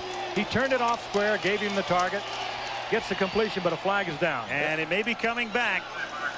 Yeah, the flag is clear back up by midfield, up at the 47-yard line, and it definitely is going to be brought back. Dropped by one of the officials over on the sideline, and Gene Stallings is livid. He's 4 or 5 yards out onto the field, and illegal formation. Number 67 on the offense. Still third down. well, they're going to say that Louise Sharp, the left tackle, was more than a yard off the ball. Sometimes offensive tackles will drop back off of the ball to kind of give themselves some space. Kennard, number 70, there is a center. Look how far back 67 Sharp is off the ball. You must have 7 guys up on the line of scrimmage. And Louise Sharp that time, I think, clearly back. The problem with that is that officials will let that ride. They'll let it ride. They won't call it. They won't call it. And then all of a sudden, here comes the flag. And look at the critical situation. It burns the Cardinals. Do you tend, though, Dan, to start dropping back a little more and a little more, and then a Danny White, or rather Randy White comes in, sets up on the outside of you, and you sneak back a little more? Yep. It's a good technique. A 39-yard difference, a 5-yard loss instead of a 34 gain, and going deep and well covered on the play. The crowd wants a flag. Ernie Jones, who caught 1 pass in the first half. No markers down. Walls and Bates had him sandwiched. You're going to see more contact this year between defensive backs and receivers than you have in the past that don't draw flags.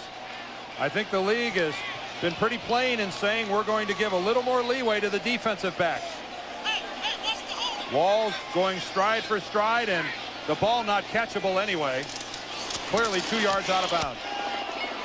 Horn angling his kick, or attempting to, and can't. It bounces into the end zone and comes back out to the 20-yard line.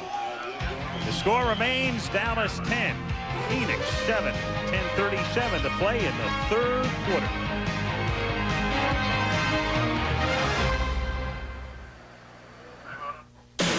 Bring on the city, bring on the night, bring on the highway, clear out of sight. Bring on excitement. Yeah, that ain't Pontiac. Get on your Pontiac and ride. Pontiac. Fully revved, restyled, and ready to go. From America's Rapid Transit Authority, the dramatic new Grand Am. Get on your Pontiac. Rebuild excitement.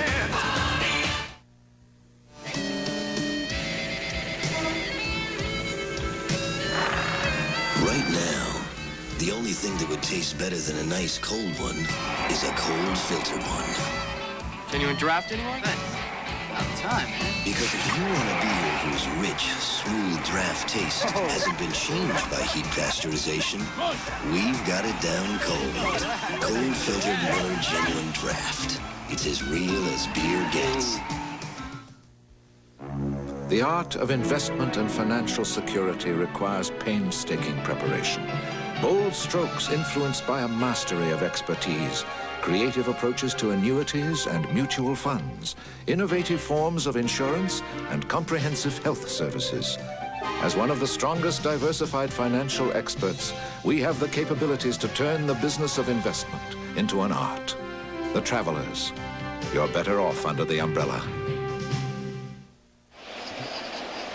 Not that they would necessarily deserve it, but the winner of this game is going to be tied for first place in the NFC East at the end of it. Strange things happening all over the league. Yeah. Indianapolis and Cleveland, we go in there, they're both in trouble early. The Cardinals are moving the ball. I mean, they just have to stop self-destructing when they get in scoring position.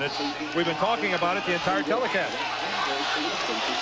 Dallas has the football at the 20-yard line, 1st and 10. Herschel Walker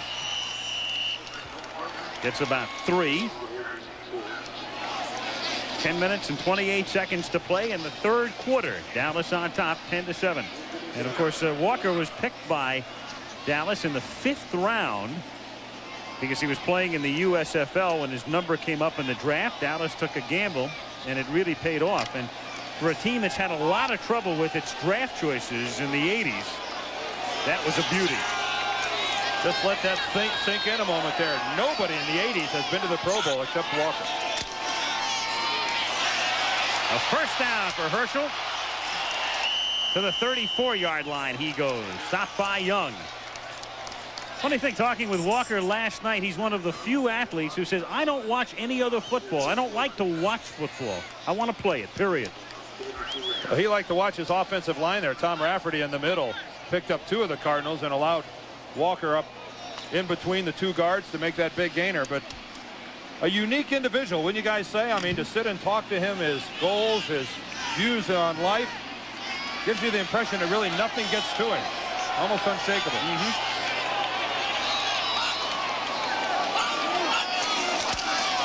Fake toss. Swing it out here to Kelvin Martin, and a nice tackle by number 41, the cornerback Carl Carter. That's a quick screen where the linemen come out from the inside, and to make that happen, you need that cornerback, Carter in this instance, to be playing 4 or 5 yards back off the ball. It's not going to work when he's giving man-to-man coverage like that. The separation isn't nearly enough. Carter forces quickly and makes a good open field tackle. What a fine group of young receivers they've developed here with the Cowboys. All of a sudden, with Mike Sherrard, their #1 pick a year ago, out for the season with that broken leg. Mike Renfro is out IR with a pulled groin, and all of a sudden they've got a very talented young crop of receivers. 2nd and 7. They had Walker split as a wide receiver, and they're going too deep. What happened was Walker broke off his pattern and went to the sideline, and Pallur, thinking he was going to run a fly pattern, went deep because they had Herschel set up one-on-one with the cornerback. That's not Pallur. That is generally always the receiver. You'll see Walker on a full sprint. That's what's been called. He turns on the speed, sees that's not happening, and he breaks off Leonard Smith, thinking to himself, boy, am I going to be open? And he was open, but that ball is on the way. Well, what that involves is both the quarterback and the receiver reading the coverage, the type of zone, whether it was man-to-man or whatever, and making an adjustment from there. A clear misfire. 3rd and 7 from the 36-yard line. Pallur from the shotgun sends 3 receivers into the pattern, and then tries to run for a first down, but comes up a couple of yards short. He is stopped at the 41-yard line and barks at the head linesman. He wants a late call. Yep. He wants a late hit call. One of the Cardinals came flashing by and does land on top of, I think it was Freddie Joe Nunn, number 78. Did come along and sit down on the top of Pallur after he'd already hit the ground, but no flag. Former #1 draft choice as a linebacker out of Mississippi, and then converted to defensive end, where his size and his upfield speed have really helped him. Led this club in sacks last year with 11. Saxon. Go, go, go! Go, go, go! His punt fielded at the 21 by Sikahema. Marker down. Sikahema runs it back out to the 26, and a flag down near the line of scrimmage. And Red Cashin telling us it's an illegal receiver, ineligible man, in this case downfield. Well, this will be a good call for the Cardinals. They didn't get much of a return, but it wasn't a very long kick. But I would imagine with a guy like Sikahema back there that you're going to make him kick it again. It was a 38-yard kick and a 5-yard run back. Illegally down the field, number 53 of the kicker, still 4th down. Garth Jacks was the man. Now you ended up forcing the Cowboys into only a net 33-yard punt right there. Let's see how this works out for the Cardinals, making them kick again. A net 33 is not that bad. He hit it right on the head, though, with the Sikahema back there. You never know when he's going to break it and can break it all the way. I'm sure that's what Gene Stallings was thinking. Get it in his hands anytime he can.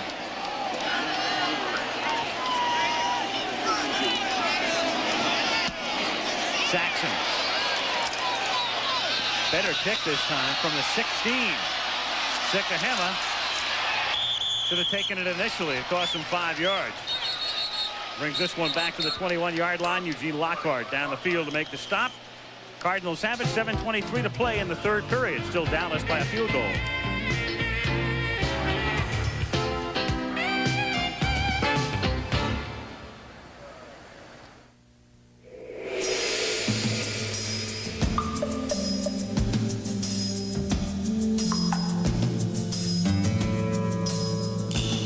It happens every 7 seconds.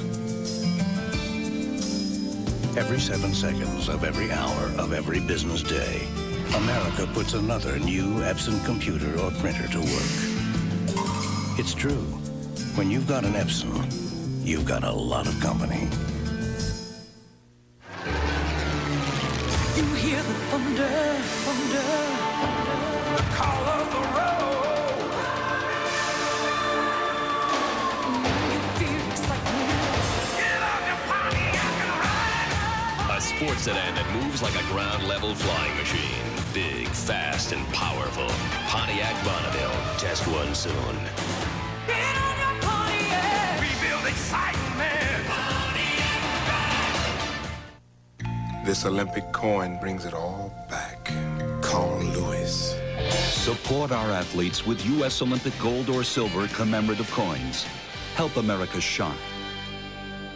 Offered by the U.S. Mint. Dude, would you choose hamburger A, a Wendy's hamburger that's served hot off the grill, or B, that sits under heat lamps? Sits under heat lamps? Cool deal. I like it, dude. Most people prefer hamburgers hot off the grill, like Wendy's, where you get the best burgers in the business.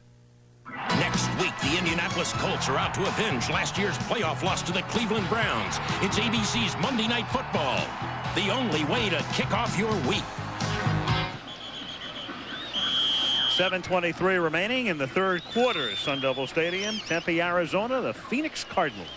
What'd they lose, Al? About 5 yards on that exchange, making the Cowboys kick again? That was the difference. Had they not taken the penalty, pretty good gamble with the sick of him. they would have started at the 26. Instead, they begin from the 21. J.T. Smith goes in motion, and Lomax to put it right up, and Lomax hits A-Wall.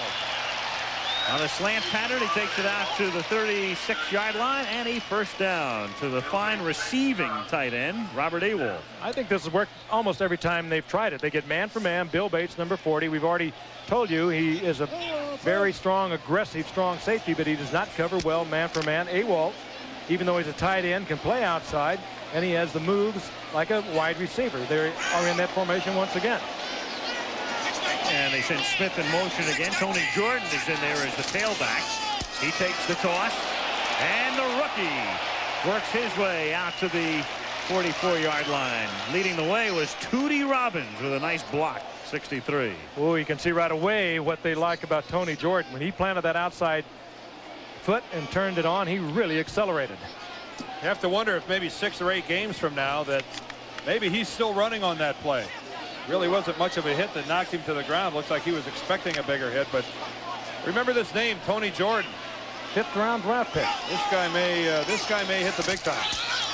2nd and 2. Earl Farrell has a big hole and exploits it for a first down, getting to the Cowboy 42-yard line. Bates and Downs converge on the tackle. You can do a lot of things, as you well know, Dan, when you can run the football like the Cardinals all of a sudden can run. And they love play action pass, but now they're moving it on the ground, and they're just blowing them right out of there. Todd Pete, the left guard. Look how far he took Danny Noonan, 73 off the line of scrimmage. A good 4 or 5 yards. Big Todd Pete, 6'2", 295 in your program, about 315 on your field. A little literary license in the program. Toss to Jordan on first down from the 42, and Jordan breaks it for a first down to the 30-yard line. Williams and Bates in on the tackle. They pick another running back, Tony Jeffrey, in the 2nd round, and then down in round 5 is this gem. Oh, they've got you a beauty here. Again, the acceleration, following the block by Farrell, planting the outside foot, finding just a little bit of a gap, and then turning on the speed. The rapid acceleration. Fine running and very sensible running. Well, and the Cardinals continue to test the left side of their offense, going right at Garth Jack and Jim Jeffcoat. They told us last night that was their game plan. They're sticking with it. And they call Jeffrey's number again. And he loses the football. Loose at the 28-yard line. Dallas has it. And the confusion there with Jordan is when he collided with his offensive tackle, Tootie Robbins. This man has caused more turnovers. He has stripped more footballs. He's blocked more passes probably than anyone in this game. Now in his umpteenth year, 14 to be exact, and he just stripped the football out of there. He cuts back to the inside, and he's going to hit his right tackle, 63. Watch Jordan when he makes this decision to turn upfield. Keep your eye on 63 there at the top of your screen. Jordan right here is going to cut back to the inside, and he goes ahead and hits Robbins and Too Tall at the same time. Becomes distracted, and Too Tall effectively just strips the ball right away and recovers it. So after 2 good runs, Jordan coughs it up, ball at the 27-yard line, and Herschel Walker gets stopped behind the line of scrimmage. And a nice play there by number 56, and that's Ken Harvey, who is the #1 draft choice of the Cardinals, and a man who really hasn't done very much thus far in training camp. He frankly has been a bit of a disappointment, but makes a nice play here to knife through and take care of Herschel Walker. Well, you can't say, Dan, that the Cardinals have not tried to get linebackers over the recent years. 4 #1 draft choices on this Cardinals squad are linebackers: Harvey, Anthony Bell, E.J. Jr., and Freddie Joe Nunn, who's been moved to defensive end. 2nd and 11 from the 26-yard line.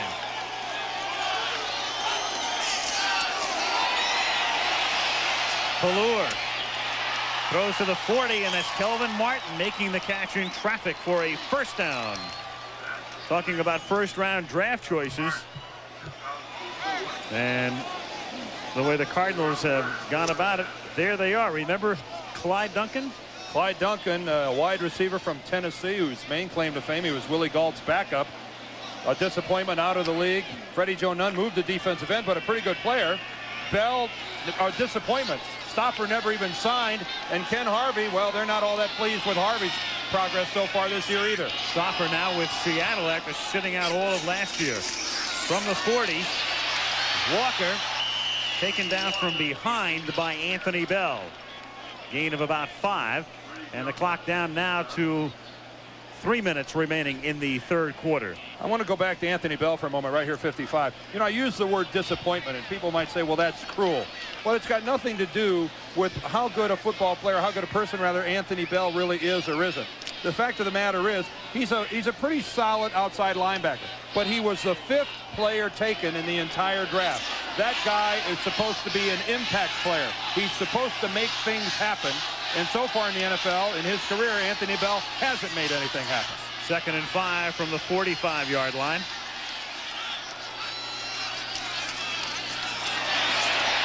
And that time it's Walker stopped by Nico Noga. Now they have so many first-rounders in there. Here's a guy picked in the 8th round out of the University of Hawaii. You know, what Dan said is even compounded by the fact that the Cards, with their record, they've been finishing so low. They've been drafting very low every year. And they just have not had the success one would think they would have picking in those lower 10 picks. That guy does make something happen. Nico Noga has been a real pleasant surprise for the Cardinals and how well he's played in the middle. He was an 8th round draft choice back in '84. And when you get a starting middle linebacker with an 8th round choice, that's when it's working out pretty well for you. Having where he belongs, too, at the middle linebacker instead of that outside position he played last year in the 3-4. Here comes the blitz. 3rd and 5. And he throws it incomplete in and out of the hands of Everett Gay. World-class throw by Pallur. And a world-class read by Pallur. Not bad by Gage. Just should have hung on to it.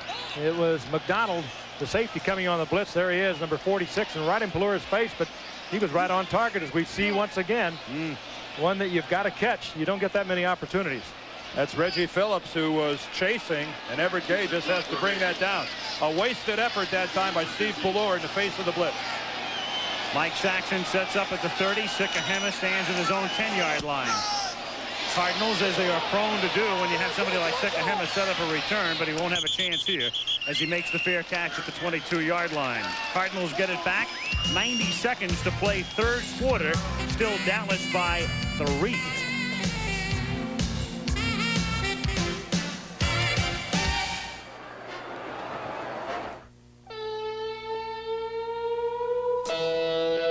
Right now, the only thing that would taste better than a nice cold one is a cold filtered one.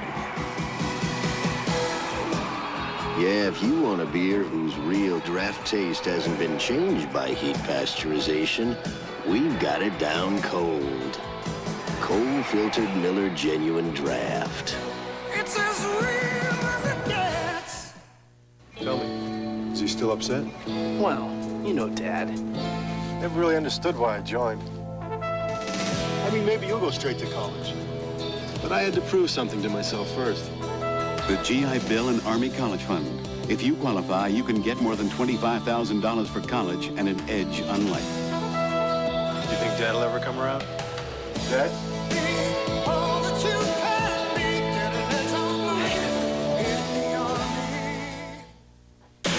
Bring on the city, bring on the night, bring on the highway, clear out of sight. Bring on excitement. Yeah, riding Pontiac. Get on your Pontiac and ride. Fully wrapped, restyled, and ready to go. From America's Rapid Transit Authority, the dramatic new Grand Am. Get on your Pontiac. Rebuild excitement. This Tuesday, a debate that needs to be conducted and deserves to be heard. Is legalizing drugs the answer we've been searching for? Watch the Koppel Report and then Nightline Tuesday. There has been no scoring here in the second half. Dallas led 3-0 in the first quarter. Then the Cardinals took the lead 7-3 on a Farrell touchdown. Herschel Walker took it in to make it 10-7 Dallas. They eschewed a possible field goal at the end of the first half, did the Cardinals, that could have tied the game, and it remains 10-7 Dallas. Cardinals have it at their own 22-yard line. Notice he's coming right back with Jordan still in the game. And Lomax throwing. J.T. Smith couldn't handle it as he dove for it out at the 37-yard line. Covered by Robert Williams. Again, he's taking the place of the injured Ron Francis. There he is, Williams, doing the job at the corner until Francis gets back, which should be in a couple of weeks. Great friends at Baylor. As a matter of fact, Robert Williams was an offensive player. Ron Francis, defensive back. Ron Francis out again with that dislocated shoulder. But it was Williams at one point backed Francis up at Baylor as a defensive back. So they've been together a long time. 2nd and 10. J.T. Smith is the man in motion. And then he sets up on the outside with Awalt in the slot, and he goes in motion. They look like Dallas used to. Farrell. He runs into Jeffcoat at the 24-yard line. Well, all that motion is designed by Gene Stallings because he thinks he knows the Cowboys' defensive scheme well enough that he can get the coverage. He wants to be in a position where he's dictating the coverage and dictating the defense. He thinks he knows the scheme well enough to pull it off. If he doesn't, no one else does. But something tells me Tom Landry's a little too sharp just to give him what he wants. And of course, he knows the defensive backs so well. He brought them all in when he was with Tom Landry. Downs, Walls, Bates, they were all there when Stallings was there. All of them free agents. 3rd and 8. Novacek in motion. Lomax. He's given time, and then a little too high off Roy Green's hands. Incomplete. Fine coverage downfield by the Cowboys. They picked up nowhere for Lomax to put it. Manny Hendricks right there on the coverage. A lot of time. He had plenty of time had the receivers been able to come open. Jim Jeffcoat working to the inside, taking on both a guard and a center. Straps on the other guard and stays with it. Gets a shoulder on Lomax legally and drops him. That's good hustle by Jim Jeffcoat, especially on a hot night. Greg Horn with another beauty.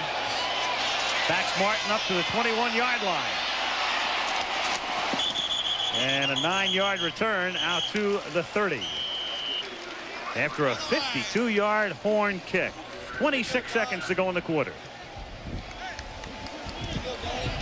Leave it to the good hands, people. Yesterday, when George Tucker left the Allstate Claim Center across the street, he figured the only thing that'd bring him back was the pie he'd discovered. Unfortunately, the long, hot drive home exposed other minor damage that had gone undetected. Just the kind of thing Allstate Hidden Damage Protection insures him against. So today, Allstate gave George another check and a great new excuse for more pie. Allstate Hidden Damage Protection. Another reason. You're in good hands with Allstate. The nutrition in Kellogg's Mini Wheats helps keep me strong and limber, but the kid in me loves the frosted side as much as chopping timber! Now Kellogg's Frosted Mini Wheats makes room for something new. New bite size. Shredded wheat nutrition, great taste too. Now even more fit on a spoon. The shredded wheat nutrition helps me keep the beat, but the kid in me finds the tasty frosting knocks me off my feet. Kellogg's Frosted Mini Wheats, original and new bite size. Who flies overnight letters for just $8.75? Watch the birdie. Express Mail overnight service from your post office. Who drops by to pick up your overnight packages every day? You know us well. Express Mail overnight service. When we say overnight, we mean overnight. It's a dynamite doubleheader. First, Notre Dame tackles Michigan State. Then the Miami Hurricanes roar into Michigan. All Saturday on ABC's College Football. Nick Nicolari is piloting the Goodyear blimp Columbia high above the Valley of the Sun. And looking down from the blimp into Sun Devil Stadium on a very pleasant night. Turned out to be, I think, much better than most people anticipated in terms of the heat factor in Phoenix's first regular season game. 1st and 10, Dallas has it from the 30. Cowboys lead by 3. Off play action. The pass out to Cosby, who makes the catch at the 43-yard line. Tight end Doug Cosby makes his first reception of the evening. The Cardinals offensively have kind of been putzing around a little bit here in the 3rd quarter, and they've got to be concerned about the Cowboys breaking a big play. What have they been doing? Putzing around, haven't you? That's I've heard of it, yeah. Old St. Louis expression. Yeah, right. But I'd be a little concerned about the Cowboys making a big play. Okay, into the 3rd quarter. We'll be back in Tempe, Arizona after this message about an upcoming show on ABC and a word from your local station.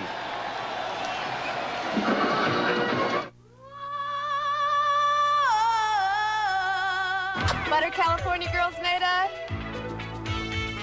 We'll show you. Prime Time's never seen anything like this. A sizzling new special, then the movie California Girls, all hosted by Lorenzo Lamas. On ABC, Saturday. Texas ex Greg Swindell in action tonight in the Cleveland Indians game against the Yankees. We'll have highlights. And David McWilliams talks about regrouping against New Mexico right after the game. From El Paso on through to Galveston, from Amarillo way down to San Antone. Give me love, give me Lone Star, give me Texas.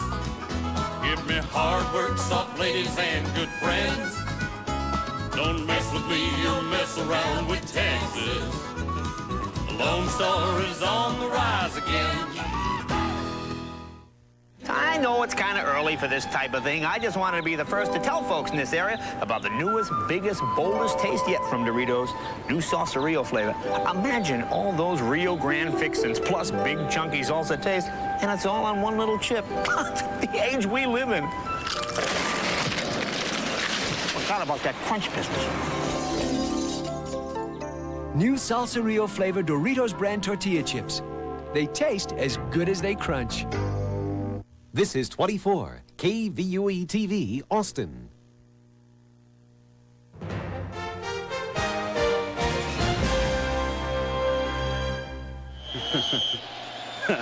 It's great. Life imitates art, imitates life, imitates art. Ad infinitum. like being in the barber chair looking in the mirror. So we start the 4th quarter. Dallas 1st and 10 at its own 44-yard line. After a scoreless 3rd period, they lead by 3, and Herschel Walker swings to the outside and gets turned inside and knocked down by number 54, E.J. Jr., with Lonnie Young making sure he stayed down. Next week, and this is a very interesting early season matchup now because of the problems these two teams have. Eric Dickerson, pictured there, leading the Colts against the Cleveland Browns, who are 1-1, but right now with Kozar gone and Danielson gone, they signed Strock today. They have Pagel at quarterback. Turned out to be a big game for those two teams. Maybe they can get Gary Hogaboom. Yeah. Hogaboom upset that Jack Trudeau is quarterbacking Indianapolis. Of course, that's subject to change any given series. 2nd and 9. Walker, and he gets taken down by Leonard Smith. And that is a good tackle. Leonard works on the borderline. It's almost like every play is half an inch away from a personal foul, but this is the way you come up and challenge a receiver. It was close. Herschel almost got away. Luckily, Smith had the ankle, or he would have been gone. Gene Stallings is doing what he's wanted to do all night long. He knows he's not going to stop Herschel Walker, just contain him, just keep him from killing you, and he's doing a pretty good job of it. 3rd down 4. Ballure stays right in there and throws over the middle at the 40-yard line. Ray Alexander, the intended receiver. And Herschel Walker, if he could have been seen by Steve Ballure, had a touchdown. The Cardinal running with Walker fell down. Herschel knows it. He was all alone in front of the Cowboy bench, and that had been 6 points. But it was to the backside. Ballure was working the right side of the field and never saw it. Mike Saxon punting. Sikahema back deep. Sikahema tries to throw a block, and it goes into the end zone. Back out to the 20-yard line, and here is Walker now from the left halfback spot. Watch him go out into the flat and then turn upfield, and Reggie Phillips, who's covering him, falls down. That's a touchdown if Ballure only sees it.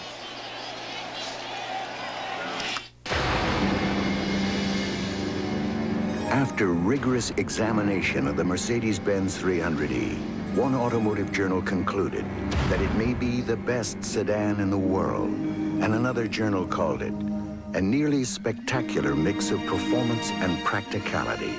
The Mercedes-Benz 300E. Now that it's astonished the experts, let it astonish you.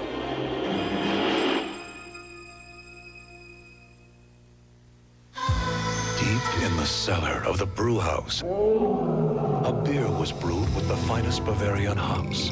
For a taste so rare, so smooth, the kegs had to be guarded by lions. The beer was Lowenbrau, German for the Lion's Brew. And today, that hearty taste is still carefully guarded under license and authority of Lowenbrau, Munich. Lowenbrau, the Lion's Brew. Called for in America and around the world. I don't know why you have to get so intellectual about eating food. Come on. Gourmet, guys. How about that time you cooked dinner after we won the championship with the bowling thing? You showed up with a hibachi and a couple of burgers, right? That's right, yeah. You belong on That's Incredible, you know That's incredible, right? Wait a minute, hold on, wait a minute. You don't even know what a tomato does, or what lettuce do, or what... lettuce do? What lettuce do? We do it like you do it. At Burger King.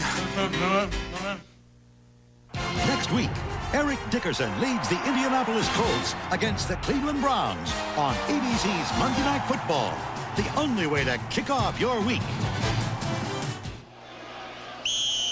Herschel Walker pointing out how open he was. Might see it again, too, because even though the linebacker fell that was covering, you just can't cover this man out of the backfield with the linebacker. That was a couple minutes ago, him telling Tom Landry how wide open he was. Now the Cardinals start this drive from the 20-yard line, down by 3. Tony Jordan picks up about 3. He is stopped by Gary Cobb. We want to send our best wishes to Hank Stram. Hank became ill over the weekend in Indianapolis and is hospitalized there. And our best wishes to a great man and a good pal of ours, Hank Stram. It goes for the entire world of football. He's got friends everywhere. I wish you the very best, Hank, or Henry, or whatever you like. One of the great ones. Certainly is. And I have no question he'll work his way through this. Tough man. We are high above this stadium. There's a good look at how high up we are. And they're talking about building the press box even higher next year. 2nd down and 7 from the 23-yard line. Jordan takes it to the 27. So upcoming a 3rd down and 3. And it's interesting that they've gone from Stump Mitchell, who had the big game last week and started out a little slowly tonight and has been averaging only 2.5 yards a carry, to crunch time now with Jordan. Well, I think Jordan may be more capable of making the big play. He did have the one fumble that Dallas recovered, and there's the guy that's been doing it for years for St. Louis, but maybe they're expecting this guy maybe to break a big one. The Cardinal offense has to do something. They've been flat. 3rd down and 3, and it's Jordan who takes the pass. Out of bounds at the 40-yard line. He goes sliding into the Gatorade bucket. Well, that's what they want from this man, though. He can take a little dump off and turn it into a big gainer as he did then. That quick acceleration. Again, though, look how long Lomax had to survey the field. You'd have to say that Jordan on that particular play was at least the third receiver and maybe the fourth guy that Lomax looked at. No pressure at all by the Cowboys up the middle. All the time in the world for Neil Lomax to find Jordan, and he takes it upfield. And well, he's got another gear. Man, he does for such a big guy. And that set of benches and tables is awful close to the field. First down from the 39-yard line. Ewald in motion. Fake to Mitchell, who's back in the game, and then sacked by Jeffcoat at the 30-yard line. Well, he makes a nifty little inside move on the left tackle, Luis Sharp. It's just lined up. He's actually back off the line of scrimmage. This is a look at Jeffcoat right here. Watch him move upfield and then take the inside rush. And Luis Sharp, the left tackle, for some reason just lets him work back to the inside. There goes Jeffcoat to the inside. Sharp can't stay with him. And that's the kind of deal where a quarterback really has very little chance to do much of anything. Kind of uncharacteristic, too, of Sharp, isn't it? Dan, he has great feet. That's what they tell you about him. I remember when Luis was drafted as a rookie, I thought he had the best lateral movement and the best movement of feet of any lineman I'd seen in a long time. 2nd and 17, and they try to get a few of those yards back on an inside handoff to Earl Farrell, who takes it up to the 37. 11 minutes and 9 seconds remaining in the fourth quarter. It's been a scoreless second half. Dallas leading by 3. Ernie Stoutner. And I think this defensive struggle by both teams' defensive units has certainly caught the three of us off guard. Right now, you know, the offensive play being sent in from the sidelines by Schaffner for the Cardinals correlates with what Gene Stallings thinks that Ernie Stoutner, you saw a moment ago, has called defensively. Good shot there of Randy White counseling Danny Noonan on what kind of a stunt they may run here. Let's watch and see if they do something. 3rd and 11. Yep. Lomax over the middle and incomplete and no flag. And now a flag finally comes in. Bates had Novacek wrapped up. A late flag, but at least it came. And what they're saying now is the ball was tipped, which would negate the penalty.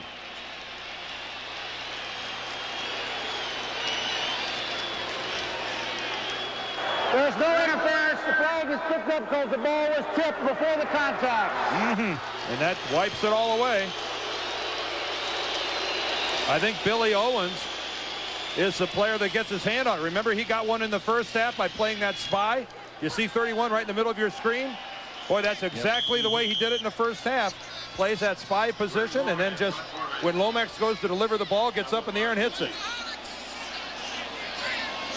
Now Horn. The rush is on, but he gets it away. It's a good one, a real good one again. Taken by Martin at the 11-yard line.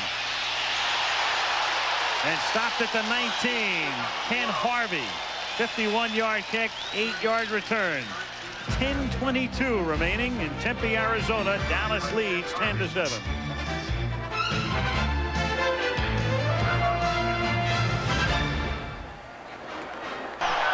Crowd coming alive at Sun Devil Stadium. It's been relatively placid to this point, but all of a sudden defense was the chant, and they're really into it with 10:22 to go. But the Cardinals have to get the ball back, and all of a sudden, I mean, out of nowhere came this noise. What happened? Somebody got him started. I don't know what happened. They were chanting while we were in commercial, defense, and then just kept it going. I can't believe Steve Pallure didn't go ahead and run the play. I mean, that would have been the end of it. Now he's created a monster, I'm afraid, in this of all situations. 10:22 left in the fourth quarter. You know, this will apply out here. They'll probably stop. Don't bet on it. They haven't. It probably feels pretty good to stand up. They haven't been up for a while. And he's in the fully enclosed end of the stadium right now. I'm amazed Pallure's not going to try to run a play. Well, this wake-up call comes at about 10-8 in Phoenix.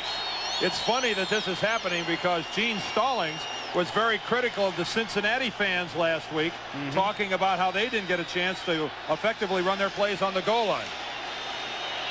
And Larry Wilson was also contending that the crowd was being spurred on by Sam White.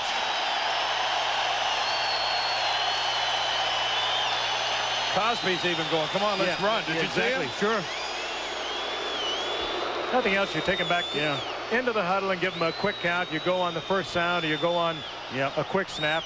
Well, you have to go back to the huddle here. You've left your line on the line of scrimmage too long. You're asking for somebody to forget a snap count, forget a blocking assignment.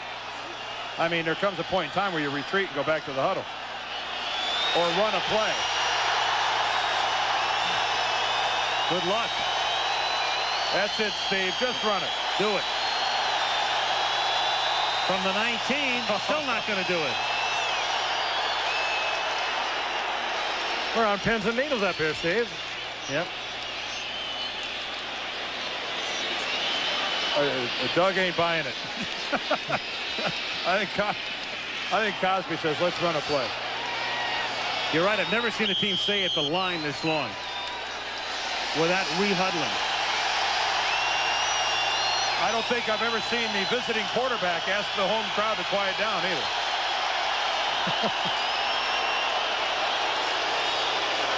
Now they're going to get a little bit of help from the Cardinals. Leonard Smith is asking the crowd, or was just before we took that shot of him, to quiet down. And Gene Stallings. And it's been a long time since they were in the huddle. Stallings is telling Pleurer, go ahead and run it. I'm trying to think if I've ever seen this happen before in this type of a game situation. Dallas trying to run it from the 19-yard line. They lead by 3. Well, it sounds like the crowd's going to let them run. They've acquiesced. Run out of gas. No, here they come again. Yeah, then there's movement on the right side by Cosby. Somebody had to forget the snap count. The irony of that. He's been wanting to run it right from the beginning. Well, I don't see a flag, do you? I don't see any flags. A tight end is allowed to move. But there was contact. You can't just ignore that now. No foul! You see, a tight end is allowed to move. But how do you just make the contact disappear? There's Cosby at the bottom of the formation. Steps right into Anthony Bell. Anthony Bell kind of lured him off a little bit, and the contact was made. You know, that's interesting. I'd like to know, how do you get away with there being no flag if there was contact made? I mean, somebody came across the line of scrimmage. Bell came across and touched him. The field judge better turn his attention back to the action. What they should have done to begin with. There will be no count here. They'll just go on the snap of the ball. Finally, they get the play off. And they give it to Walker, and he gets upended at the 25-yard line. He somersaults. Was that Noga? Nico Noga making the tackle.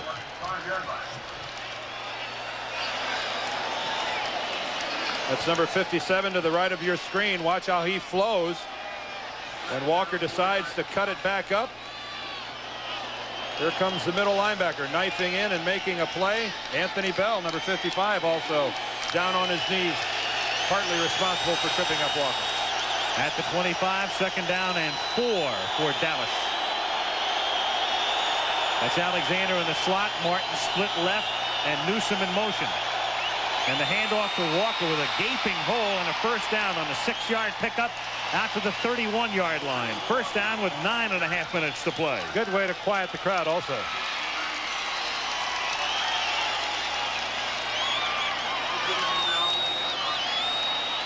Stallings and the master. He was under Landry for so long. Gene now in his 3rd season with the Cardinals. And Tom, of course, since the inception of the franchise. 29 consecutive years as the head coach of the Cowboys. Began that coaching career under Bear Bryant. First and 10, Cowboys from the 31-yard line. Fake toss to Herschel. And a roll to the right, and a big gain for Pleurer. Goes out of bounds at the 47-yard line. I love that call. What that does, not only picking up positive yardage, but it unsettles an entire defense. when a quarterback is willing to run that bootleg, get around, break, contain it, it gets a defensive team back in the huddle. They all start looking at each other. Whose fault was that? Who made a mistake? And I think it makes everybody now in a red jersey, Frank, a little more cautious. He had the option right here. He tells Walczyk, go ahead. Walczyk, number 89, is the optional receiver, and Pelluer knows he's got the first down. Why risk putting it up? I'm a good athlete. I'll get the first down on my own. You like that? Dallas at the 47-yard line. On first down, Walker into Cardinal territory, and he gets stopped by Lonnie Young, who puts his shoulder down to make the tackle.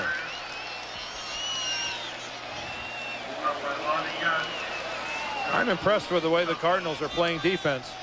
They're swarming to the football. They're not really giving Herschel all that much room. And when they have to make an open field tackle like this, Young uses a good technique, gets low, takes Walker's legs out from under him. It's really the two offensive teams for these respective teams that haven't done anything here in the second half. Defensively, it's been extremely well played. Herschel Walker has gained 91 yards on 18 carries.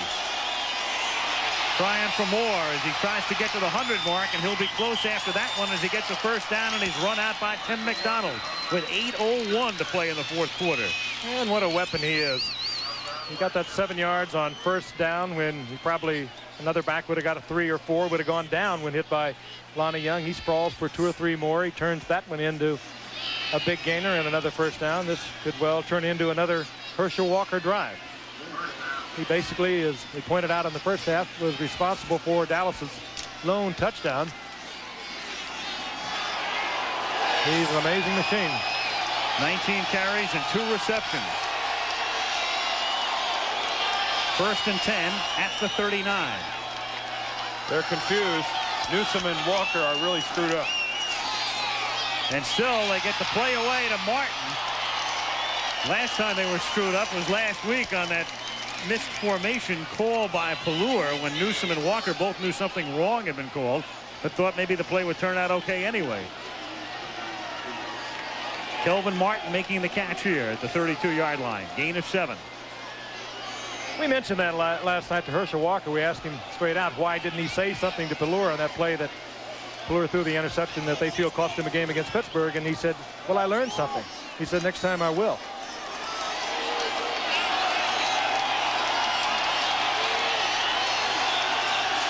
On 2nd and 3, Walker breaks it inside the 20.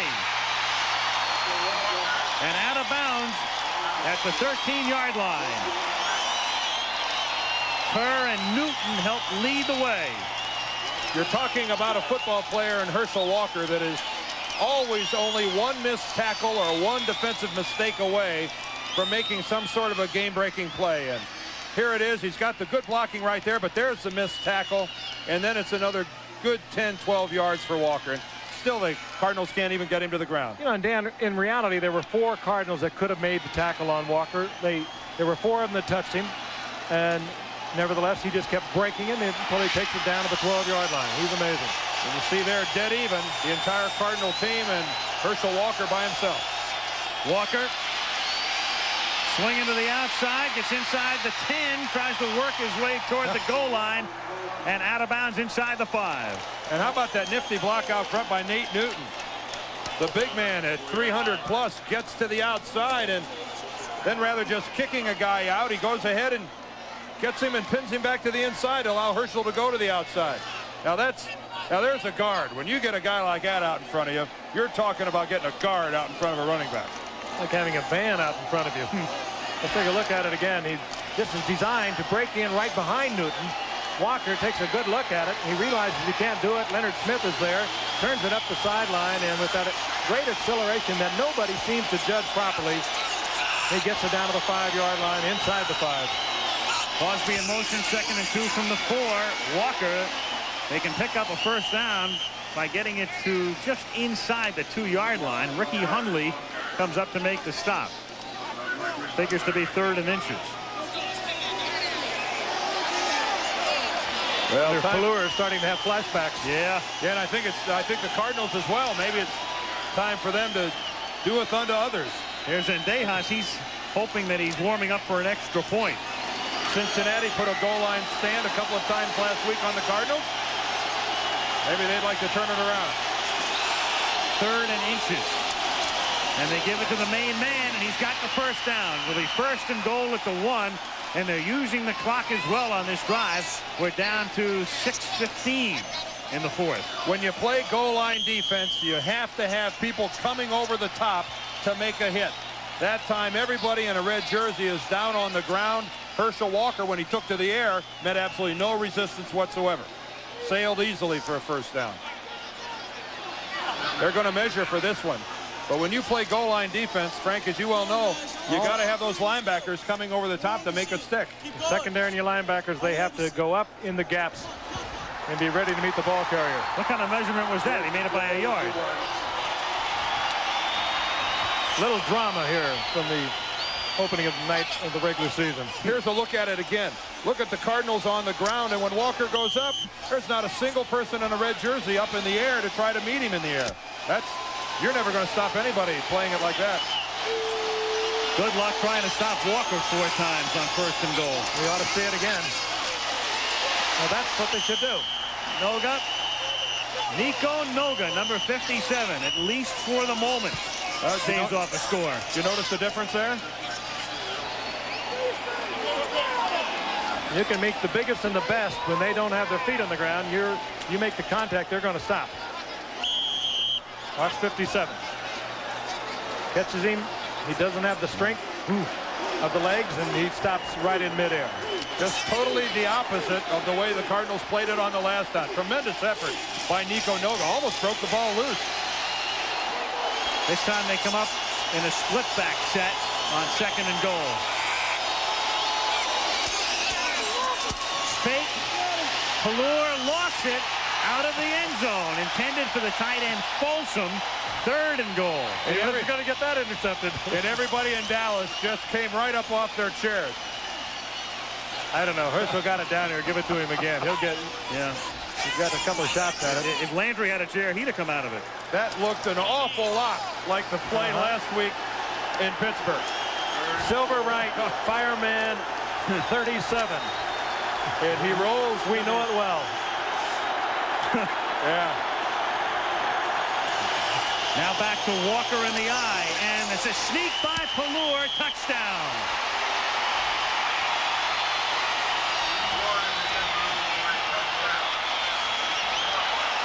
And this drive started, you'll recall, with the crowd delaying the inception of it for about 3 or 4 minutes.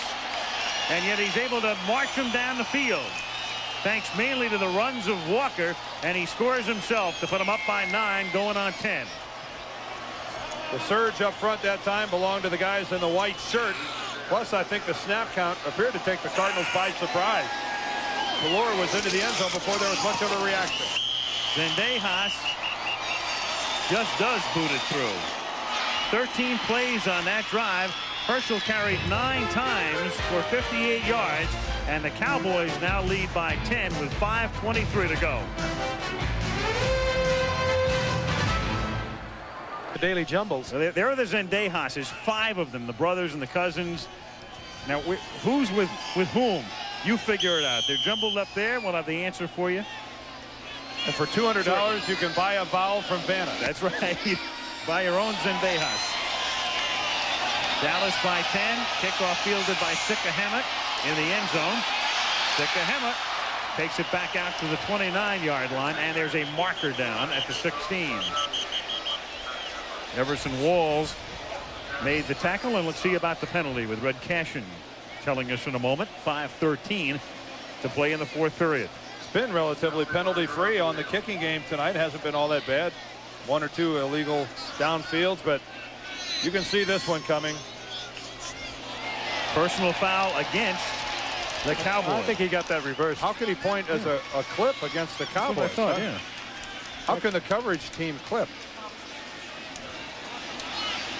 Very effective maneuver. Dallas is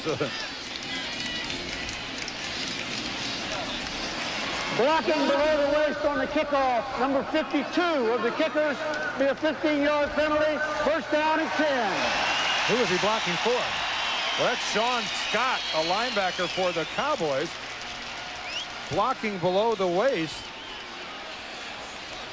Unless he came in an attempt to disrupt the blocking scheme of the Cardinals and went submarining in. You must stay above the waist in all blocking, on all kicking, on all parts of the kicking game. That's a good look at something you don't see very often, I guess. Or not a good look at it, but seeing it happen.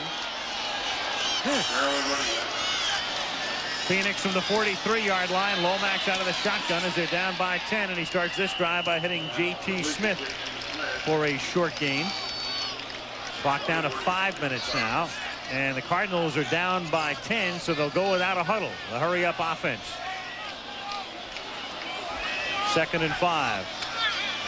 Earl Farrell takes the inside handoff, gets into Cowboy territory, has a first down at the 44-yard line. Looking ahead, Cardinals have all of their timeouts left. 4:40 to go.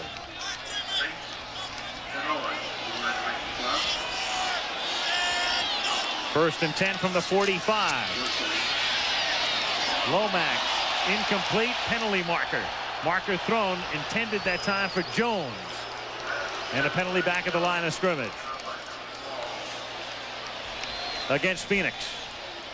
It'll work against Phoenix, but a good look at Everson Walls, who is one of the best at man-to-man coverage. He timed that absolutely perfectly.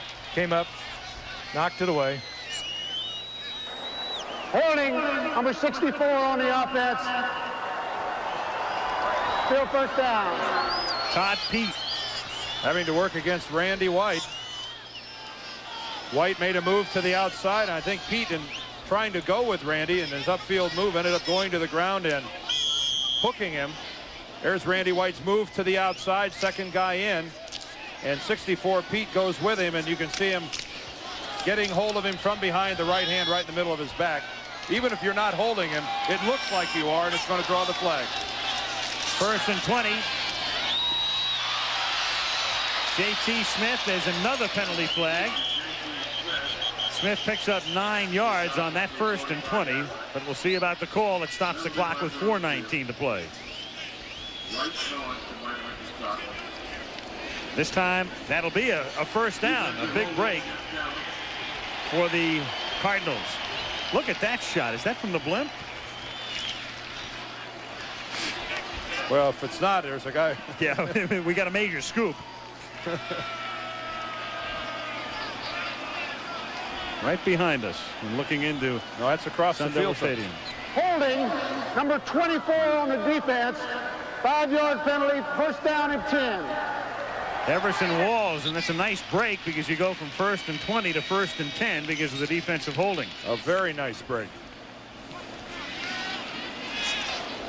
Everson was not pointing to the bench. He was pointing to the official, but made that call. And he didn't like it at all. They never do.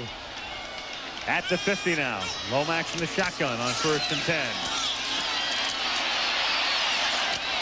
It's caught by Novacek.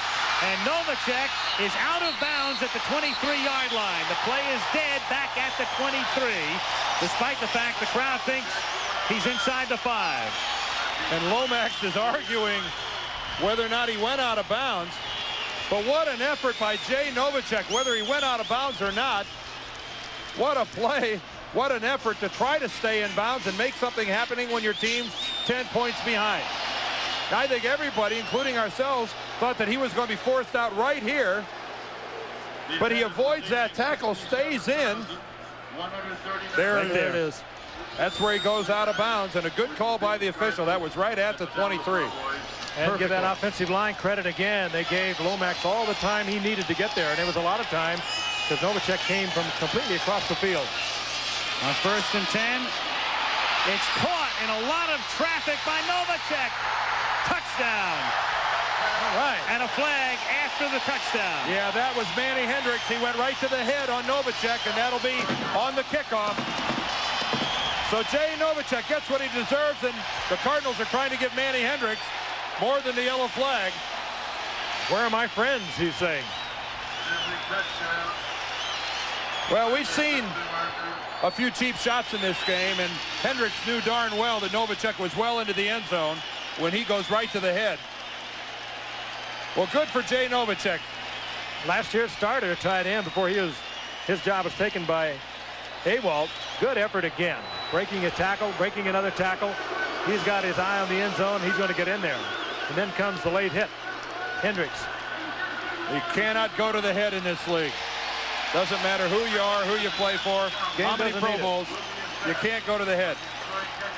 And that's a penalty every time. And this could have caused some damage right here. He grabbed his arm.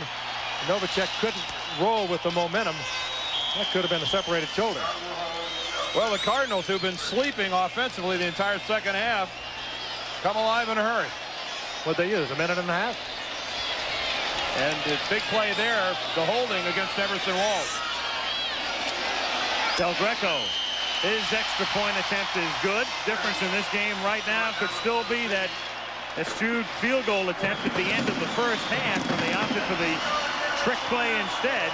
17-14 Dallas with 3 minutes and 52 seconds remaining in the fourth quarter. And the Cardinals not only going down the field, doing it in a hurry, conserving all of their timeouts, and they still have the full complement of 3.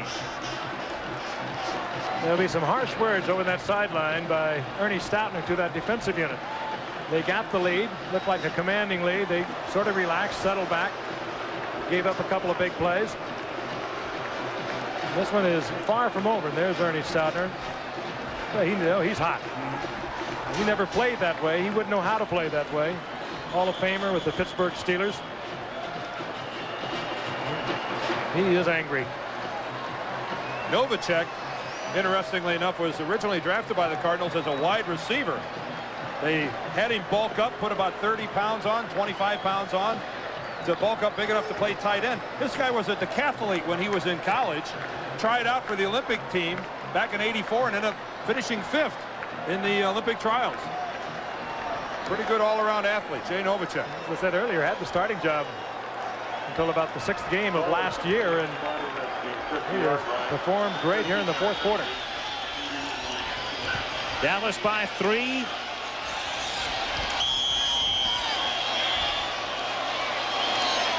Del Greco from the 50-yard line, and it will come out to the 20. The Hendricks foul assessed on the kickoff. Earlier we talked about the Zendejases, and for the opted for Zendejas.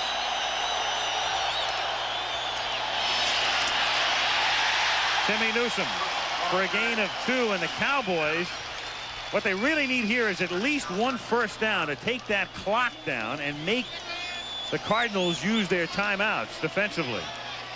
I think this crowd is having trouble adjusting to pro football. They don't know when to yell and when not to yell. Sort of like London. The last time the Cowboys are trying to make something happen, they're screaming. Now when it's really a tense situation, let's see if they can figure it out. Now's the time to make a lot of noise. 2nd and 8. Cosby goes in motion. And Pallur throws it to Walker. And Walker keeps fighting. And they'll give him forward progress to the 27, and he stays in bounds. McDonald, number 46, in on the tackle. Well, that's clearly the guy I'd get the ball to. And it was a good pass from Pallur. Led him perfectly. I would go out of my way to make sure this guy had the ball every time. But, Frank, look how well this ball's thrown. I'll tell you, first man there, better call for help. Grab, hang on, and call for your friends. Tim McDonald is the initial Cardinal there. That hurt. McDonald's taking some shots tonight. And they have really been delivered by Herschel Walker to all of the secondary. He pounded on Lonnie Young, Leonard Smith. Cowboys letting as much time run off the clock as they can. Right now, the 45-second clock is down to 0. And it's a 3rd and 3 upcoming. They just took a penalty. Delay of the game. They let it go down to nothing. What were they doing? It's 3rd and 3. I think Pallur thought that he could go down to the 2-minute warning. I'm sure he did. And it's only 2:08. That's an unbelievable situation unless Pallur said, I called for a timeout. What's going on here? Oh, this guy's asking for big trouble. Steve, whatever you do, don't go to the sideline. You don't want to talk to Tom Landry. Penalty is 5 yards for a delay of game. Here's the deal. The last play ended with 2:53 to go in the half. Then they start the 45-second clock. So he knew it would go down to 2:08, or he should have known, or somebody should have known. You know, could it be that they made the mistake on the sideline, did not send a play into him? No, he was clearly waiting for the clock to run down. Now this is an official stoppage of the clock here.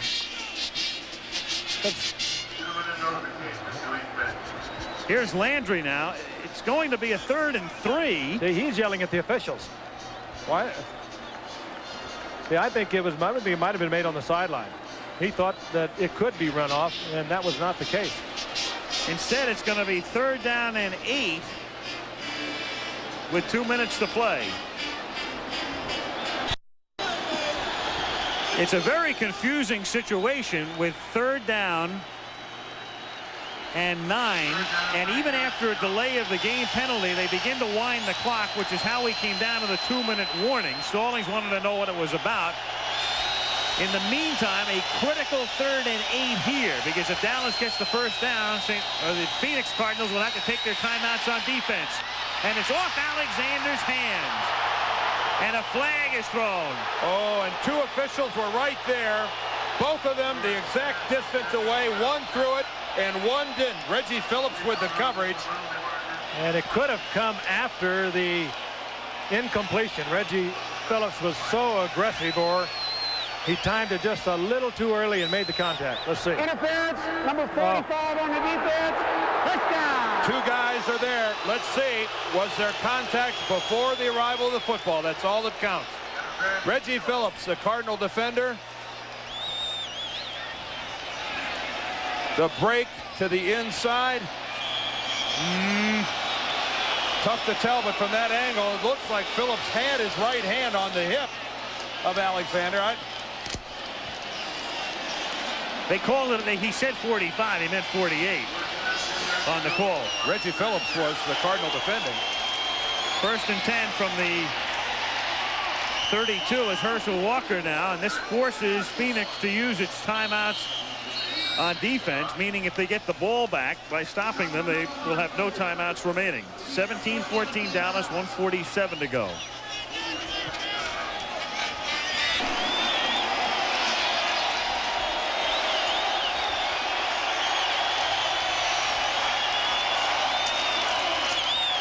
Walker on a draw.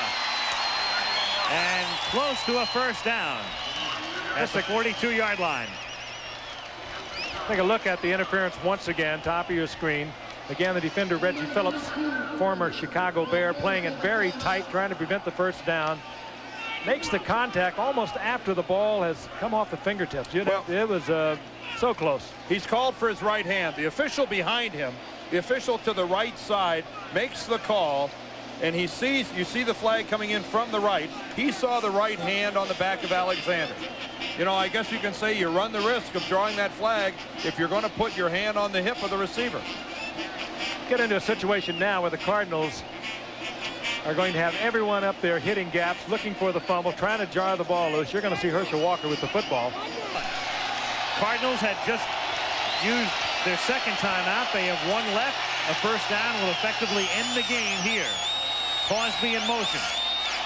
Newsome into block for Walker. Walker through the middle, and again, he only needed about a half a yard. Cashin stops the clock. Perhaps close enough for a measurement. He'll take a look, and he wants to bring in the change. It's either 4th down and a couple of inches, or first down and only 1 Cardinal timeout remaining. Tom Rafferty appears to think that this one's in the bank for the Cowboys. He's had 13 years of eyeballing those things from the field.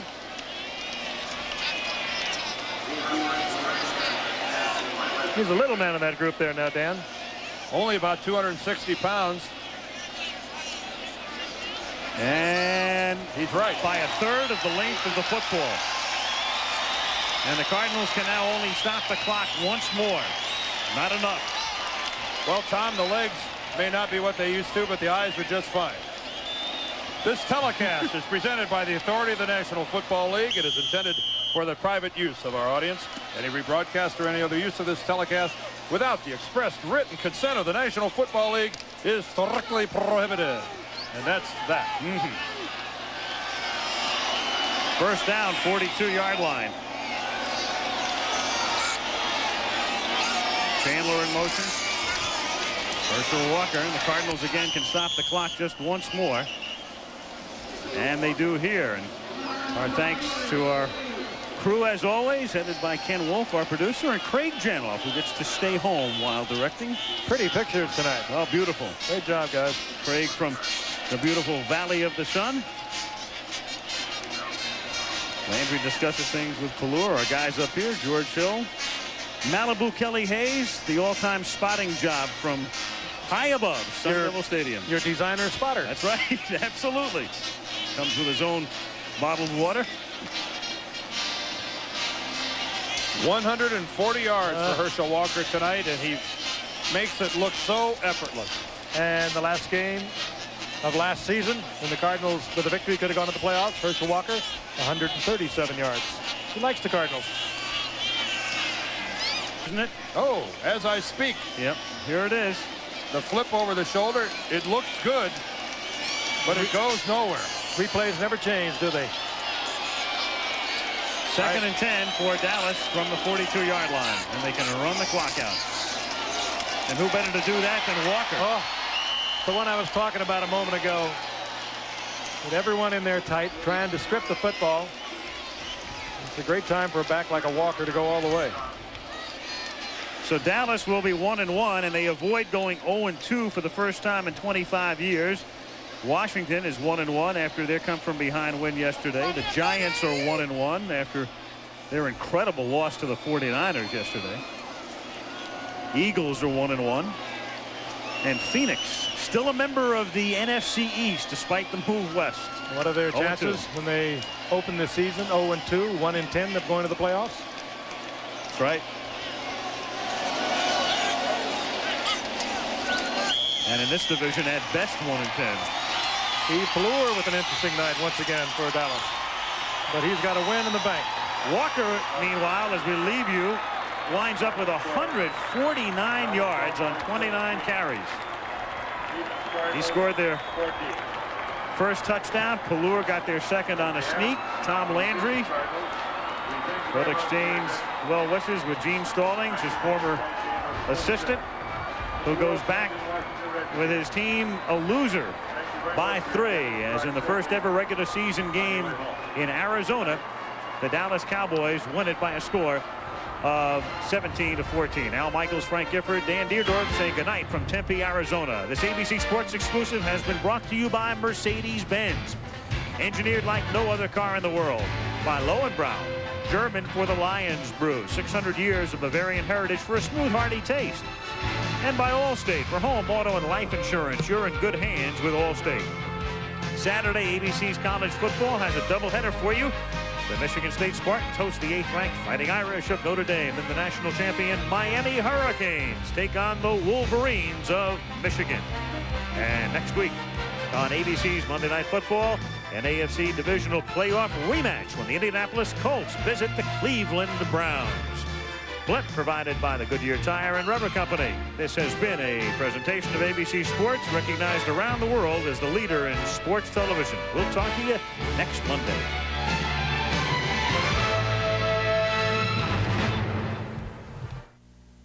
A promotional fee has been paid to ABC by United Airlines, rededicated to giving you the service you deserve. Come fly the friendly skies. This is ABC. Space, the final frontier. These are the voyages of the Starship Enterprise. Its 1988 fall season mission to explore the strange new world of Saturday nights, to seek an audience of Trekkies at 10:30 p.m. beginning October 1st, to boldly take its faithful viewers where no Star Trek has gone before.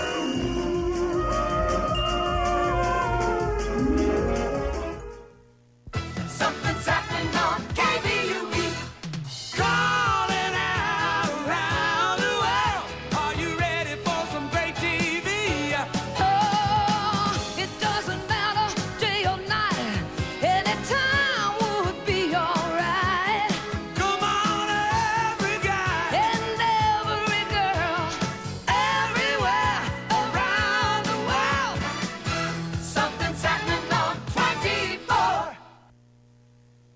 This is KVUE-TV in Austin with a reminder. The simplest child abuse prevention is being a loving parent. Tonight on Action News, Hurricane Gilbert rips across Jamaica, forcing thousands to evacuate and leaving a path of destruction. Teaching children to look both ways before crossing the street may not be enough at some dangerous intersections. And Austin Mayor Lee Cook says he has some answers to Austin's budget problems. 24 Action News is next.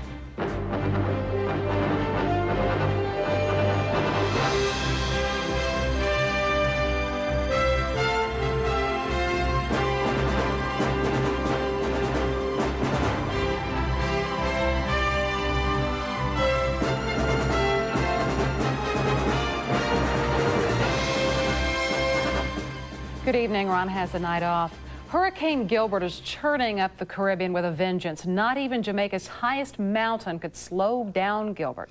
Wind gusts of 140 miles an hour ripped the roof from a hospital. Torrential rains have caused widespread flooding and tens of thousands of evacuations. The dangerous and deadly storm is headed for open waters now and could grow even stronger once it's back in the Caribbean. 200 miles from Jamaica in the Cayman Islands, the governor has declared a state of emergency. Hundreds of people, mostly tourists, left for Miami, Florida today. One man who can't leave is Austinite Ted Johnson, who is working in the Caymans. I spoke with him a little earlier this evening, and he says it's definitely a night for battening down the hatches for the locals. Yeah, they're just, putting plywood on the windows and taping the windows and putting all the animals inside and just making sure they have enough food and water, bottled water, to last them a few days. You mentioned electricity would